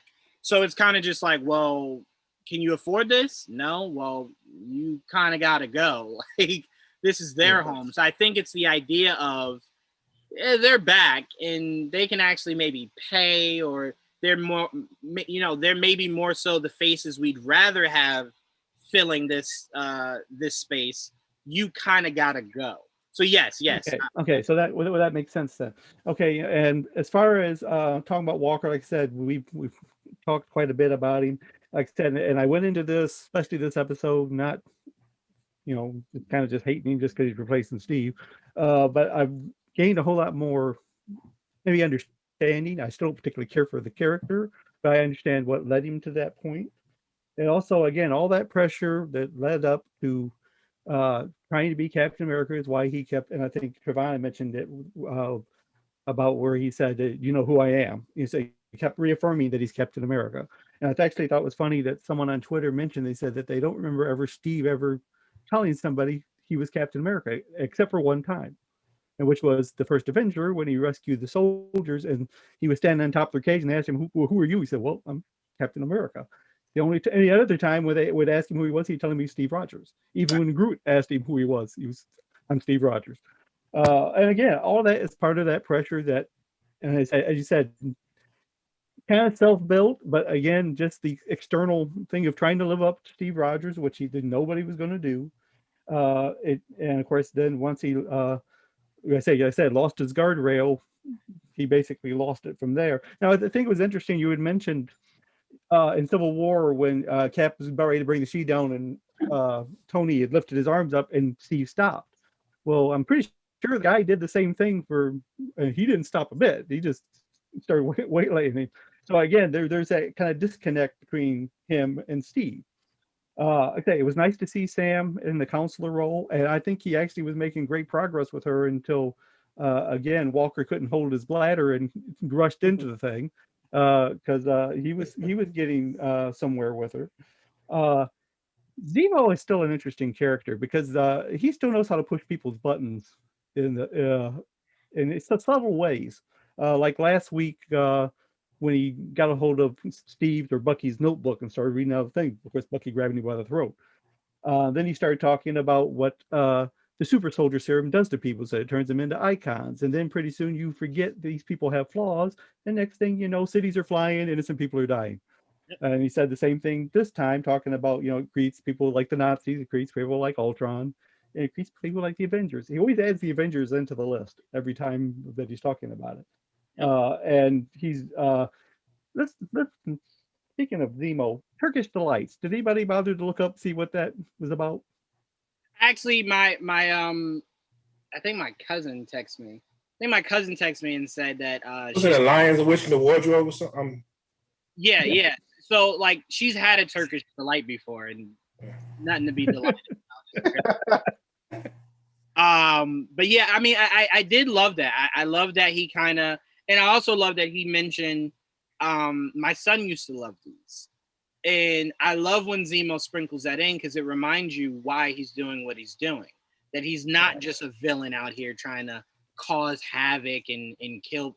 No, it's very much he still holds a personal grudge against the fact that these people leveled an entire city. And no one said anything since then. Not a peep. Yeah. So I mean, yeah, I mean, I love whenever Zemo does things like that because it reminds you. It's like, okay, that's his motivation. Gotcha. Right. So, and of course, anyway, he gave the candy to the children to get them to find out the information he wanted, and he told them, "Don't trust Bucky and Sam because they're bad people. Don't trust them." I thought that was interesting. Actually, my first reaction was, "Man, that's wrong. What'd you do that for?" But it was fine. And it kind of reminded me, actually, the whole giving candy out kind of reminded me of Game of Thrones, where Lord Varys, that's how he used to bribe his little birds to go get him information. Just give him sweet. We actually got in the comment section from Marcus. It says Narnia taught me never to trust anyone who gives out Turkish delight. Exactly. That's what I was talking about. Yep. Shout out to him. But no, go ahead. I'm sorry. Finish up, Mark. No, that's all right. It said, and of course, as you said, the whole blood dripping from the shield thing was quite shocking. I said, and again, like I said, I'm going to be real curious to see what the government's going to do about that because they can't have that image of their new Captain America. But whether or not now he gives up the shield readily or is reluctant to give it up, I don't know. You're talking about the power broker. Yeah, I haven't seen anything yet to convince me it's not Sharon. But again, we got 2 episodes to figure it out, and it's certainly not unlike Marvel to make you lean one way and then pull the rug out from under your feet. So it's going to be interesting to final 2 episodes. Yeah, I'm looking forward to this, man, because I have a billion reasons why I think it's 2 other people. And it'll be interesting to see in this next episode, because this next episode, I believe, is where it'll either kind of sway people away or bring people towards whichever narrative that is. So if you believe it's Sharon, this next episode will either sway you more towards that or it'll completely move you away from it. So it means we're gonna go through these 2 episodes and never find out. Yep. It's possible, but to me, I kind of look at it to where I'm like, I don't know. I kind of feel like the way you've built up the power broker, you essentially look at it and you go, it has to be someone that validates them even using the power broker. And it's why I don't see Sharon Carter, because I don't see them using her big enough going forward. It's like if the Mandarin is the power broker, well, that leads to so many different things. And we've seen the tea leaves from the Mandarin and Ant-Man, and obviously those horrible tree that they grew the tree leaves from in Iron Man 3. But like, we've seen other instances of the Mandarin. We know he's seeking power. So I'm like, that would make sense. And then that would lead us to Shang-Chi. So that's an overarching story that's more than just this condensed plot. And then if it's Ross, we have She-Hulk. We have obviously we all hope the Thunderbolts is down the line. So I'm like, it's characters we know can expand more than just this show. If it's Sharon Carter, there's not one show they've announced that I'm like, yeah, that's where Sharon Carter could go. I'm like, so I don't know. And again, I'm not saying why that's not her. I'm saying of why else I need to be convinced it is her. Is that the power broker has to mean more than just this show. And it's why when they said it was Agatha all along, I'm like, well, then it lets me know that Spider-Man, the next Spider-Man, doesn't have as much to do with WandaVision as I thought, because Mephisto means so much to Spider-Man. And that's why it was like, it just makes too much sense. So, to me, it's their job now to persuade me as to why it's Sharon Carter. And I'm looking forward to that. Like I said, if it is, it just means she was condensed for this plot and this plot only, quite like Agatha was. And if that's the case, okay, sure. I mean, the power broker wasn't that interesting in the comic books to begin with. So I'm like, if she turns out, he turns out, whatever, to be very little, okay, not a problem. Yeah, I mean, Marcus is saying here in the chat, the Mandarin's rings are called the 10 Rings of Power. the Mandarin has been looking for power. It's why I think the Mandarin might be connected to Armor Wars, why he might be connected to this. Something has to lead us into Shang-Chi than just the movie Shang-Chi. Sure. In my opinion. Trayvon, I'm gonna go to you next. Be very careful on the slander of Carly. This mute button works very well. No, all jokes aside, your thoughts on this episode of Falcon and the Winter Soldier.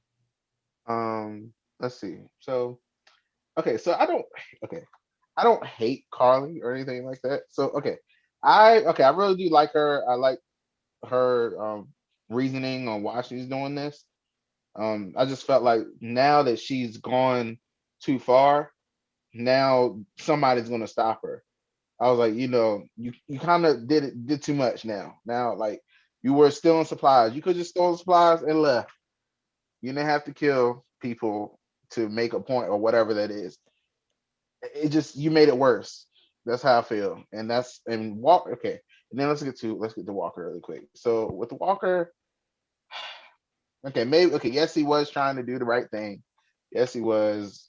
I mean, I'm sure he got orders to do this. I saw somebody say the perfect soldier or something like that. And I guess that's why he got picked, technically, from his stats on paper, I guess you could say. Yeah. Which is fine. We get that. So, but when we were saying, yeah, Sam Bucky might should help in the beginning, but he ruined it. Like, he was talking to them, and then he called Sam his sidekick, basically. And I was like, Sam was sitting there talking to you. He was trying to, like, he was listening. He was like, okay, I'm listening to you. I'm letting you talk. And then he just, like, so condescending. I was like, what? Why would you say that to him? Why would you do that? And, it just seemed to me he just has an ego, especially when he was like, do you know who I am? I was like, okay, man, like, nobody's going to want to work with you, like, with this attitude you have here. Yes.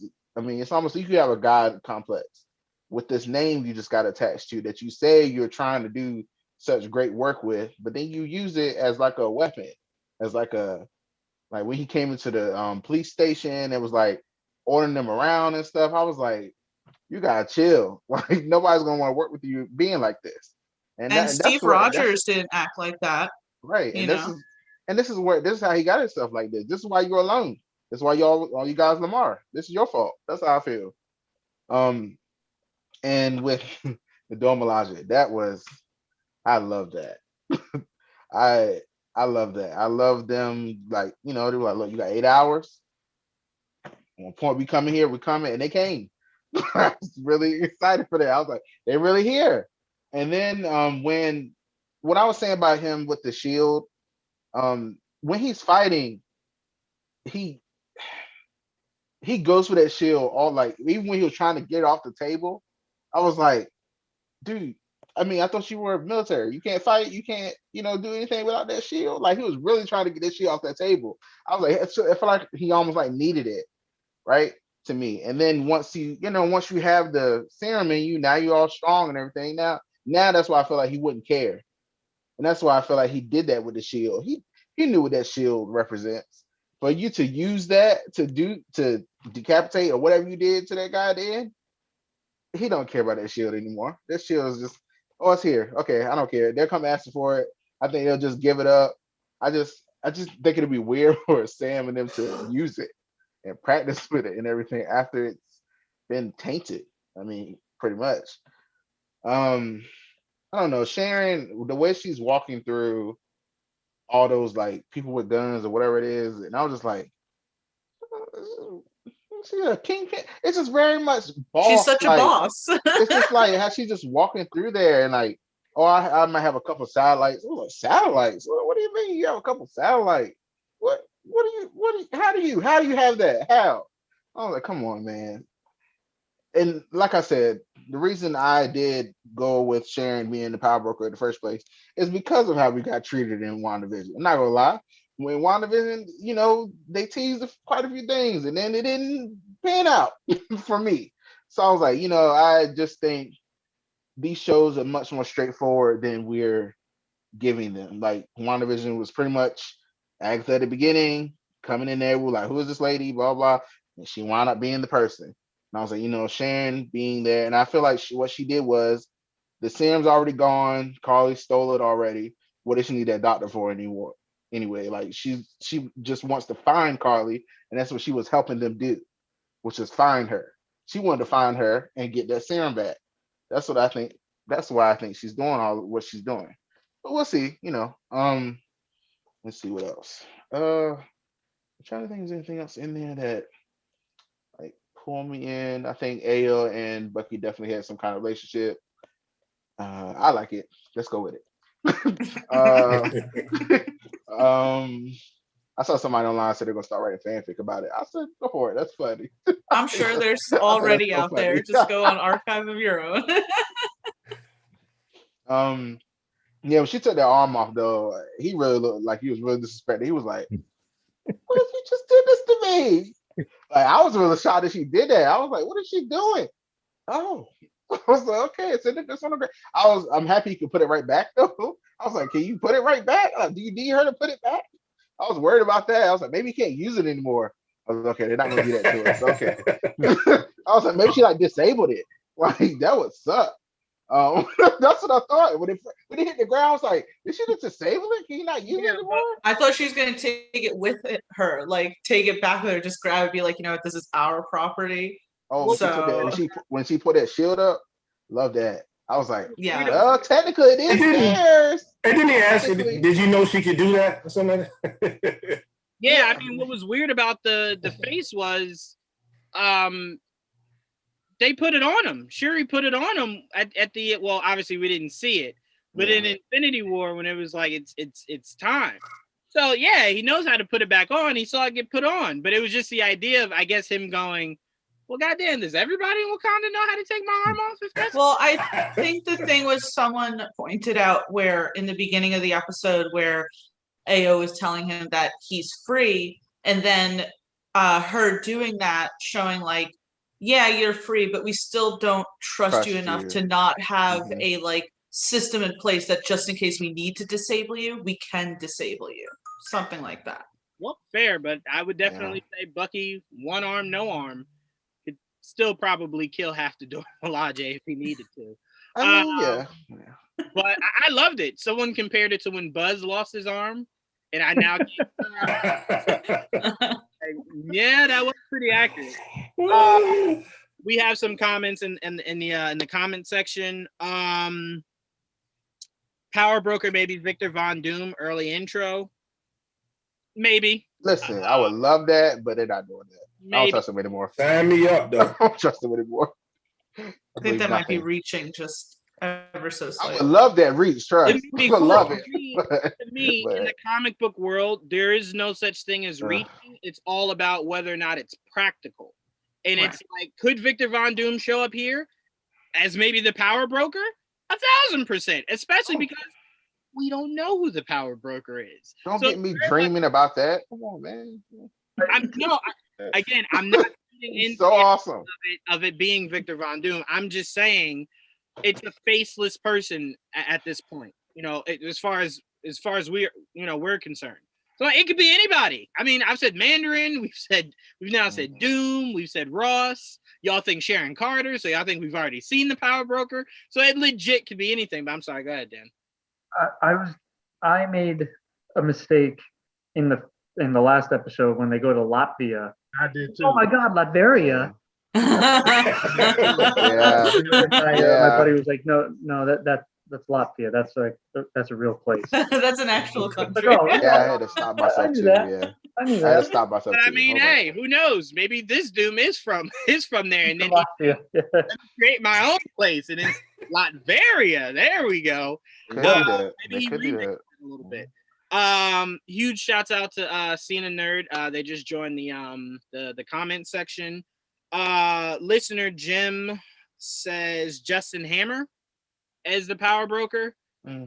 I think since Iron Man 2, we've been creating excuses for them to give us more Justin Hammer. Not more Justin Hammer, more Sam Rockwell. Just bring in more Sam Rockwell here. Michelle joins us saying, love the episode. All she could say was wow. I could understand that. And then listener Jim asked, does Sam eventually take the serum at some point in his character arc? I say no. I hope he doesn't. Sam answered that really quickly and 1,000% confident, like with a lot of confidence. Like, Oh, that was one thing I wanted to say. I forgot to say. Remember when he was asking about that when he was asking about the serum, I almost thought I was like, does he have one? And he's like testing him to see if he wants it. It was like, would you take it? And just see what he says. He was like, he said no really fast. Okay, like I just wonder, like Demo's tricky. I was like, wonder if he took one. Just he was smashing them, but maybe he took one too. Like I don't know. Just I mean, thought. Sure, could Zemo at some point go maybe to even the playing field? I have to become what I hate. Sure, that's how Batman happened. But I just at this point it's just one of those things to where it's like his hate comes from a different stance. He lost all of his people and his wife and his kids. So it's like I don't know if he crosses that line to become that. I think he really genuinely hates it and will do whatever he can to stop it. Now, what would be interesting is if Zemo is the power broker, mainly because not only would it catch us off guard, but it would make sense of the idea of he finds out that this serum was being made. And that's because again, in the I thought about that. There were two power brokers. There was not only one, there were two. So it's possible he found out about this, executed a plan to get freed, to take out the actual power broker, to reclaim that power, and then to get rid of it all. And then to obviously still have that power over Madripoor or whatever.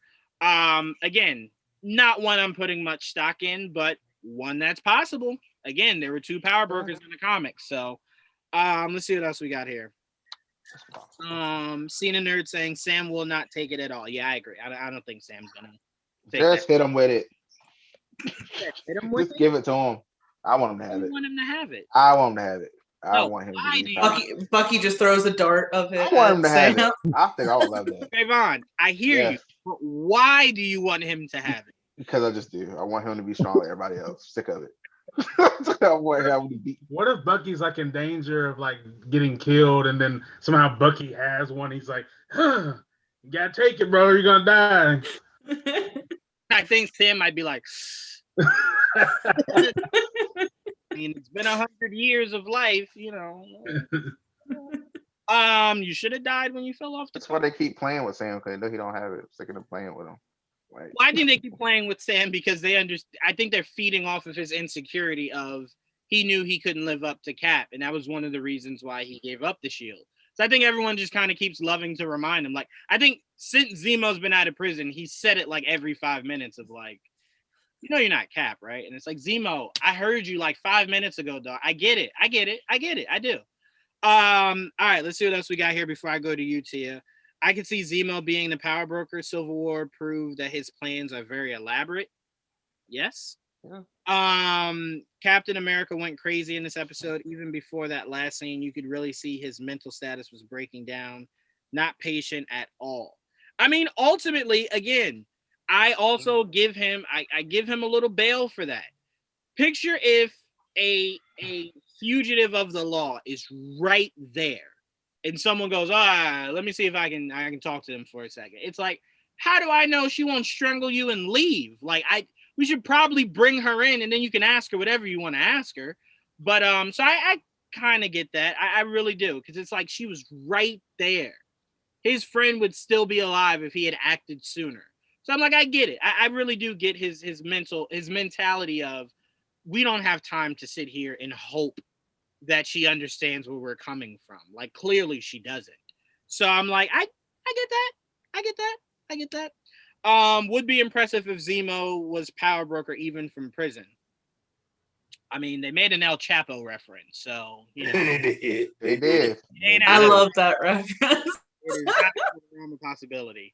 But Tia, I'm gonna go to you. Your thoughts on this episode? Yeah, I, just to echo everyone, really love this episode, the way it started. I wasn't expecting to feel those emotions like 5 minutes into the episode. I really enjoyed that a lot. especially loved AO speaking Russian. Just loved it. It was great. But yeah, no, Bucky showing all the just so great. I don't think I truly like appreciated Sebastian Stan until this show. Not that I didn't like Bucky, it's just that he always, you know, was the Winter Soldier, and to have him, it feels fresh. He feels fresh, like as if, you know, finally, you know, again, he's free, and I really like what Sebastian Stan is doing. I really like the scene with Sam and Carly. I think this, as Prime said, a great callback to the Winter Soldier film.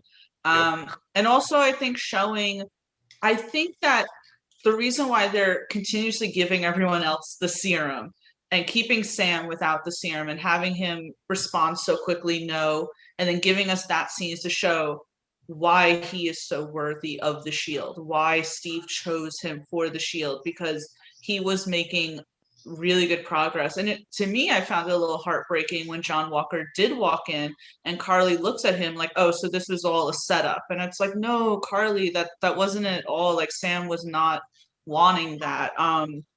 So I really enjoyed that. My favorite part of the Dora Milaje beating the shit out of John Walker, albeit that was great. But I love that Zemo is literally sipping tea, and Bucky has his arms folded, going, "Looking strong, John." Like, the amount of like no shits that anyone else gave in that moment was amazing. Like, Sam even goes, "Are you gonna do anything?" And Bucky's like, "Fine." You think they actually would have killed him? They'll get kind of close. I was like, I know they're getting close. I'm not sure if they would. I mean, maybe, Like, but what then happened after that scene was great too, because John realizing like they don't even have the super soldier serum and they were able to beat my ass. And that really helped with slowly pushing him towards the deep end. Zemo referenced his son in this episode when he was giving the Turkish delights out, and I was like, you know, it keeps reminding you that, like, yeah, Zemo's this very elaborate, you know, guy that you can't really trust because he ultimately has a ulterior motive, but it reminds you that he was a father, and that his entire motivation comes from a place of true hurt. So I did like that scene. I love the scene when he starts smashing the serum. I know that it's like, oh no, the super soldier serum, but it was a perfect, nice little villainy scene. You have the villain, you know, kind of toying with Carly and smashing it, like pretty much the glee almost, where you can feel that he was like, oh, you expected to give these out? I'm crushing your dreams one by one. I really like that. And poor Lamar, I kind of knew that he was going to die this series. I was like, that was jacked up. It's like, are you the character that's the catalyst for John to be pushed over the edge? And it's like, ultimately he was. As soon as he got kicked, I was like, and what a shit way to go too. It's like just thrown against something. And yeah, that scene at the end was really like crazy to watch, and very much a reflection of what we've seen today with many things. As I said before, it was his Homelander moment. And I kind of like that Marvel is doing this. You know, they're using John Walker almost as their own version of Homelander.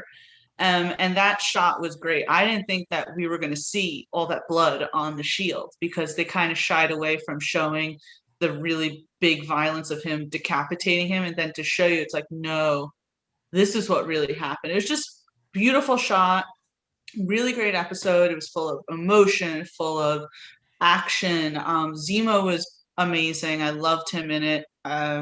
They were all great. It was a great episode.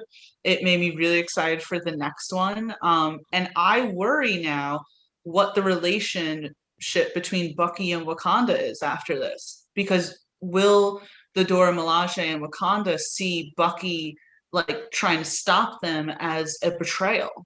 You know, will they see it as like, well, you didn't deliver Zemo to us, you prevented us from beating the shit out of John more? You know, like, will he now not be welcomed back into Wakanda?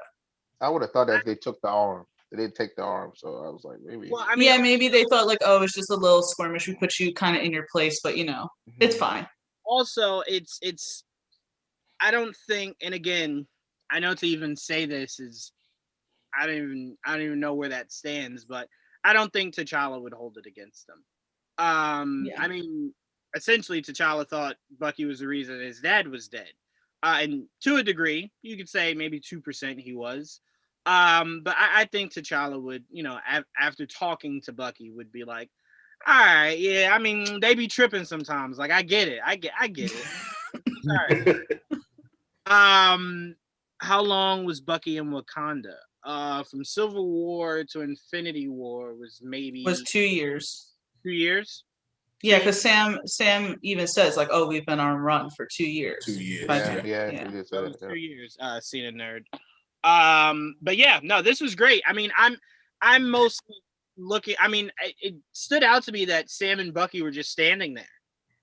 You didn't see them run up and like grab him. I mean, of course, we'll probably see this all fall out in the next episode, but they were very much in shock to where they were just like, he did, right? Okay, goddamn, all right.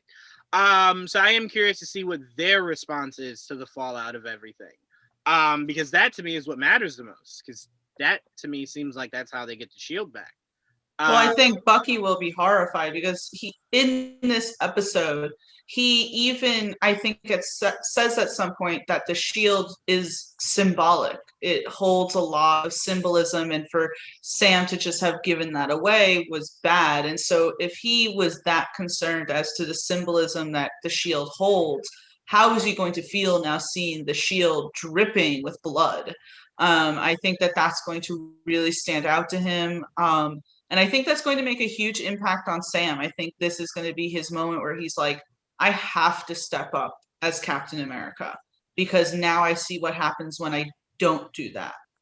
I will definitely say Bucky is the biggest example of like what changes in the MCU, because it's like to think that morality comes from the guy who has killed, I mean, dozens of people is probably one of the funniest things the MCU has done.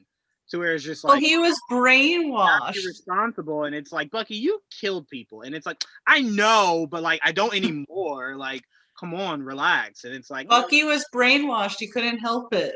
John Walker can help it. I mean, That's true. yeah, okay. He was gonna kill Stark though. I still stand on that. He was definitely gonna kill Stark. 100%. But he still had the Winter Soldier programming in him. You know, he doesn't have it in him anymore. Very fair. Also, just a little fun fact: the writers for Winter Soldier said that those words don't have true meanings. They just kind of like the way that it flowed in the sequence of of it being translated.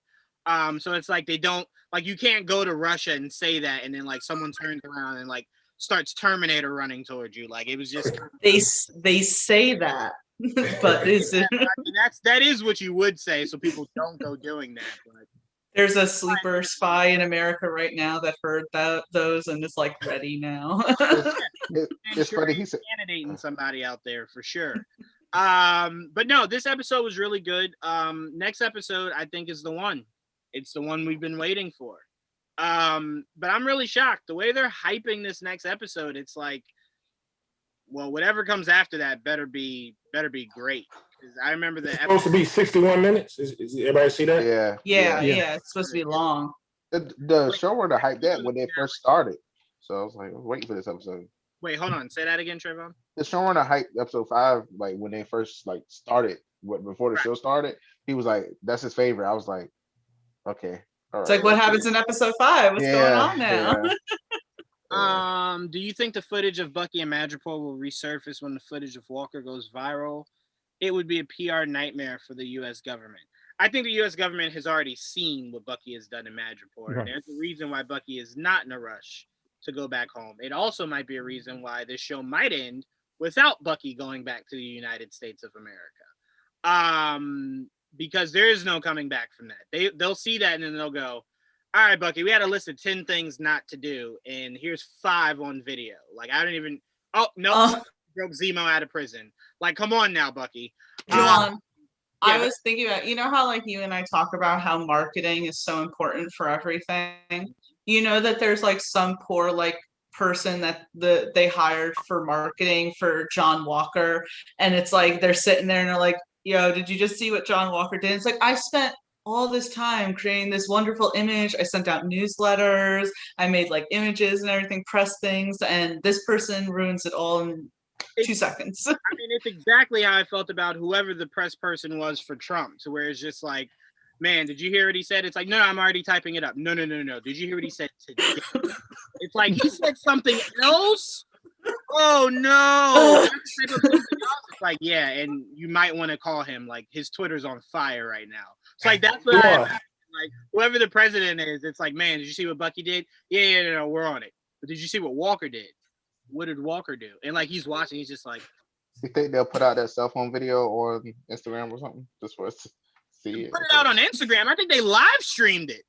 No, I'm saying like real, like for us, like did they actually film it? Did somebody actually film it and they'll show, like, it's just like they showed the scene with Zemo dancing more, like for marketing purposes. Oh, like That's what I'm saying. the John Walker cut. Don't think they'll do it? You don't think they'll do it? No, because that was meant to be a political stance. So I don't think, because like the It'd be Zemo fun. thing was meant to be fun. I don't think that is something they want to put in the landscape of fun. Which, by the way, is so hilarious that they released the Zemo dance like within 2 seconds. Like, oh, you guys want this? Here you go. And it's just him getting down. Does anybody think, I don't know if he's really a big enough character, but maybe down the line that we end up seeing Lamar again? Only reason I ask, because you guys noticed that they made a point to show him dead a second time. Like, it was pretty obvious to me that when he first hit that post, he was like, when they went over to him. But if you go back and watch it, they made a point to show him just laying there a second time a little bit later. So, I don't know. Maybe, we could possibly in the future Marvel. He said he had a logo. He was like, I got a logo and everything. Well, I unfortunately think that he's dead, which is unfortunate because he seemed to be the more level-headed person, especially in this episode where he was trying to, bring John Walker down from maybe his manic moments. But I think unfortunately that Lamar was meant to be a casualty to push John Walker. They bring him back. When they bring him back as a super soldier, a cyborg or something. I don't know. In the comics, they're both injected with super soldiers. Yes, that's what I was saying. Yeah. And we do know, again, we saw Yablonsky get pretty deaded into that tree, and that was worse than be thrown into that column. That was of Hulk's force kicking you into that tree. Wait, now I'm just thinking about Lamar is actually okay, and he wakes up and he walks out and he's just like, John, the fuck did you just do? It is. Did Blonsky have the super soldier serum in him already when he went up against the Hulk the first time? Did he? I think he did. I think he did. Yeah, because there's the shot of him running, and he's like outpacing the other soldiers in the cars. It's why he ran up to him, because he had. Yeah, you're absolutely right. Nope, he's dead. Sorry, Prom. Do you think the government will flip? Like, so yes, we saw Walker do all that. Do you think the government will somehow try to like justify what Walker did, or do you think they'll just automatically just go against him? Oh yeah, no, they'll totally try and justify again. The marketing person is trying to like, huh? No, I was just about to say to Trayvon, welcome to America, 100%. That's what I'm saying. Like, I want to go that route to show us what they do for. They're gonna say this person was a terrorist. John was just doing his patriotic duty, and sometimes excessive force needs to be implemented. Oh, they're so spinning it. I won't go into it, but I do think the words "you don't know what happened before they started filming" will definitely be used a lot. But to move past that, so we don't get too political here. No, this is a great episode. And I mean, I don't know. The biggest thing I'm looking forward to is who's the power broker. That's it. At this point, you've given me everything else. I know that it'll obviously be the fallout of Carly in the Flag Smashers. But to me, the fact that I have not seen who the power broker is yet, or anything else really from the power broker, and there's only 2 episodes left, leads me to believe he's either bigger than just this series, or These last 2 episodes are all about the power broker. To which then I go, well, that's asking a lot. We got to find Zemo. We got to figure out who the power broker is. We also have to stop Carly. We're not finding Zemo. I think No, Zemo's gone. no, I don't mean them finding Zemo. I mean us, like us seeing where Zemo is. Oh. So I mean, I don't know. We'll definitely have to see how that all plays out. But I'm definitely. Oh, go ahead, Dom. No, I was gonna say there's one thing in the episode that bugged me, and I don't know if anybody else caught it. When Sam went to go meet up with Carly, and then Bucky jumps down off the balcony, where did her mask come from? Did she pull a Bugs Bunny and just pull it out of her back of her shirt? I'm telling you, Supercut. I think that was. I think that fell prey to a lot of their editing. I think that might have been the reshoots to where originally that was shot where she put the mask on, and I think when they did the reshoots, the mask was on. Same way that when they were all around the campfire watching the news on that one dude's phone, she was standing way off in the corner, and then they show her again, and she's sitting right next to the guy, and it's like, Where'd you come from? you know, and like again, it's not one of those, oh, it's important, but it's just interesting to see how they edit all this stuff in and out. Because she definitely was standing way over there just by herself thinking, and then like it didn't flash anywhere else, and then it goes back, and then she's sitting there, and it's like, it's possible, but I don't know. That was weird. But I think we can all say we are very, very, very excited for what they do next week. Cannot wait to break that down. That is going to be a lot of fun. Tia, did you want to add anything real quick? No, sorry. I'm good. I try to visually see if someone's trying to talk, so like I don't end it, and they're like, well, I wanted to say something. But all right, guys, this has been another episode of Marvel Cinematic Review. Now to plug us on our way out, make sure you guys stay tuned for the Cena Nerd podcast. New show for them will be dropping Monday. They've been on a little break, so I can't wait to see how they come back. They got a lot to talk about. So make sure you guys stay tuned for that. Also, we just shot a new episode of GVN Talk, a show I do with AJ, and we've had Ash join us. Shekinah joined us today. Shekinah joined us today. We talked DC, animated movies, video games, the whole nine. Dan, you would have loved it. So make sure you guys tune into that. Also, Figure It Out. We had 2 episodes this week. Our continuation of horror movies, and then the newest episode where we broke down the Hasbro Pulse Fan Fest, where we thought we were getting a Snake Eyes trailer, but they pulled the Marvel on us. They said, ha ha ha, no you won't. Give you a date, right? A due date, right? Can they do that? Okay. To me, that was irrelevant. It could come out next year, and I wouldn't mind. I would just like to see what the movie looks like, is all I'm asking for at this point. But make sure you guys stay tuned for that. Tia, you're dropping an all new top 10, but you had one about Natasha. Yeah, with the new trailer for Black Widow, Brittany and I decided to do a top 10 Black Widow moments from the MCU, which was so much fun and so easy for us to come up with 10 scenes of Natasha Romanoff. We're super excited for the Black Widow movie. We are really excited. Like, Brittany and I are super excited. We've been excited. As fans of Natasha, excited to see David Harbour, Rachel Weisz, and Florence Pugh. I never know how to pronounce her last name, but to see, what'd you say, John? I think it's Florence Pugh. To see Florence Pugh, Yelena, we're super excited because it's an espionage movie and it's like the Winter Soldier, and we love the Winter Soldier. So yeah, we're super excited. It was a really fun top 10. So we're pumped about that. We're going to be recording the top 10 best video game characters either tomorrow or Monday. So that's going to be a lot of fun. Absolutely. Can't wait for that. I did see someone on Twitter speculating that Yelena is the power broker, and I'm like, okay, guys. Now you're going to we did have some of our own theories though for the Black Widow movie in the top 10, so that's a lot of fun if you want to theorize with us.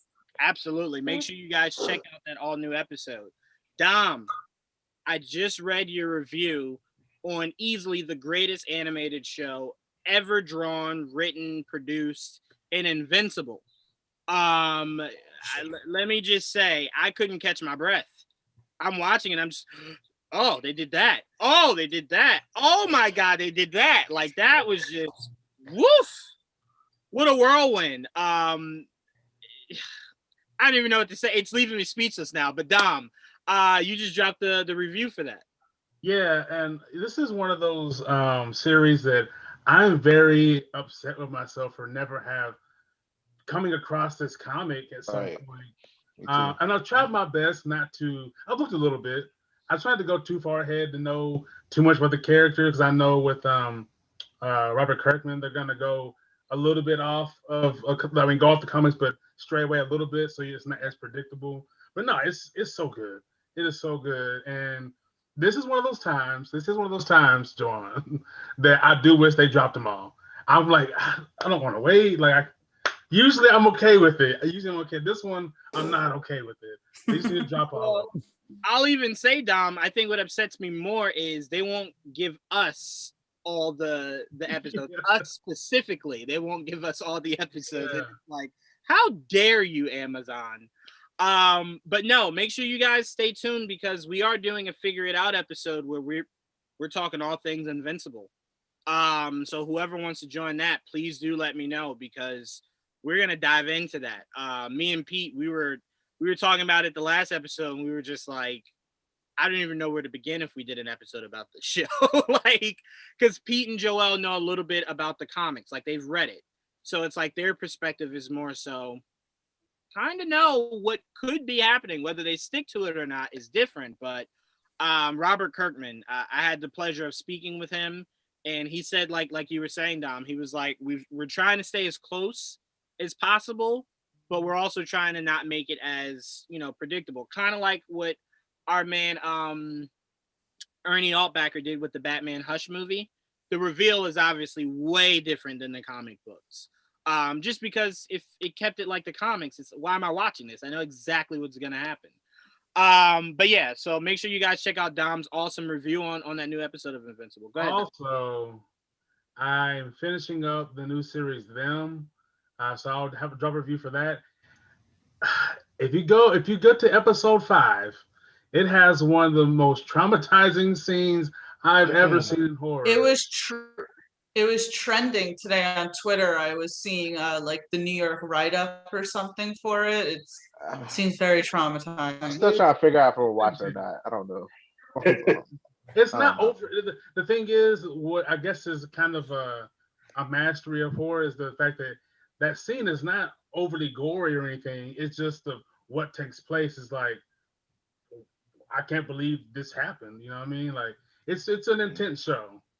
Well, I tell you guys what, be very afraid because if it shook Dom and Dom is who created horror, it must be really, really, really, really bad. So make sure you guys check that out also. I was going to check it out, Dom, but you just ruined it for me. So. Also, Dan, I believe you dropped a new episode, Iron Eagle, was it? Iron Eagle, that is correct. Yeah, last week was the predecessor to Top Gun. Surprisingly, I thought it would have been the other way around. Yeah, that movie is.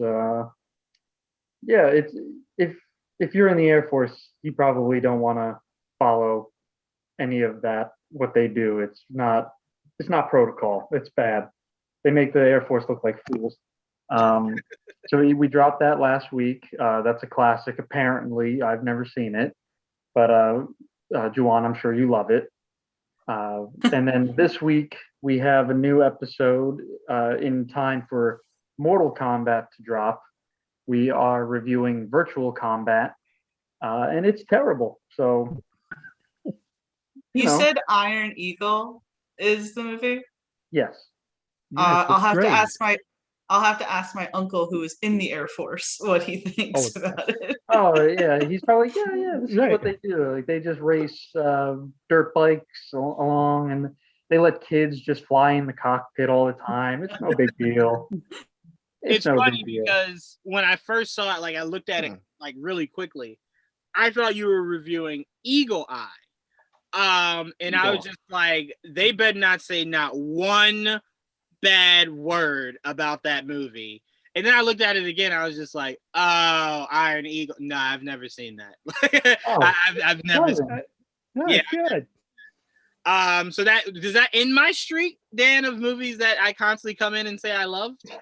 It sounds like it does. Yeah. I feel like Marty kind of loves the movie. He has a look on his face like he Yeah. loved it. No, I said Lou Gossett Jr. Sure. This guy. Yeah. It spawned 3 sequels, and he's in all of them. Right. It's very strange. But no, so make sure you guys check that out and you stay tuned for an all new episode of They Called This a Movie. To check out what was it? Virtual Combat? Virtual Combat comes out this Thursday. Fingers crossed. Mortal Kombat, if you are not good, that will be the first episode I join. They Call This a Movie, is to trash that if that movie is not up to par. That was the first one that I'm like, I need to be on there. If it's not good, we will definitely review it. That I think that's our goal.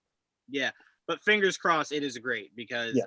I need this. I mean, they already kind of upset me when I heard their new take on the Mortal Kombat theme. I was just like, but what was wrong with the old one? It's awful. It is so bad. I'm like, I don't need techno Mortal Kombat, like not at all. So, bad taste. Anyway, Prime. By the way, weirdly enough, WrestleMania started late because there was a leak going on in there.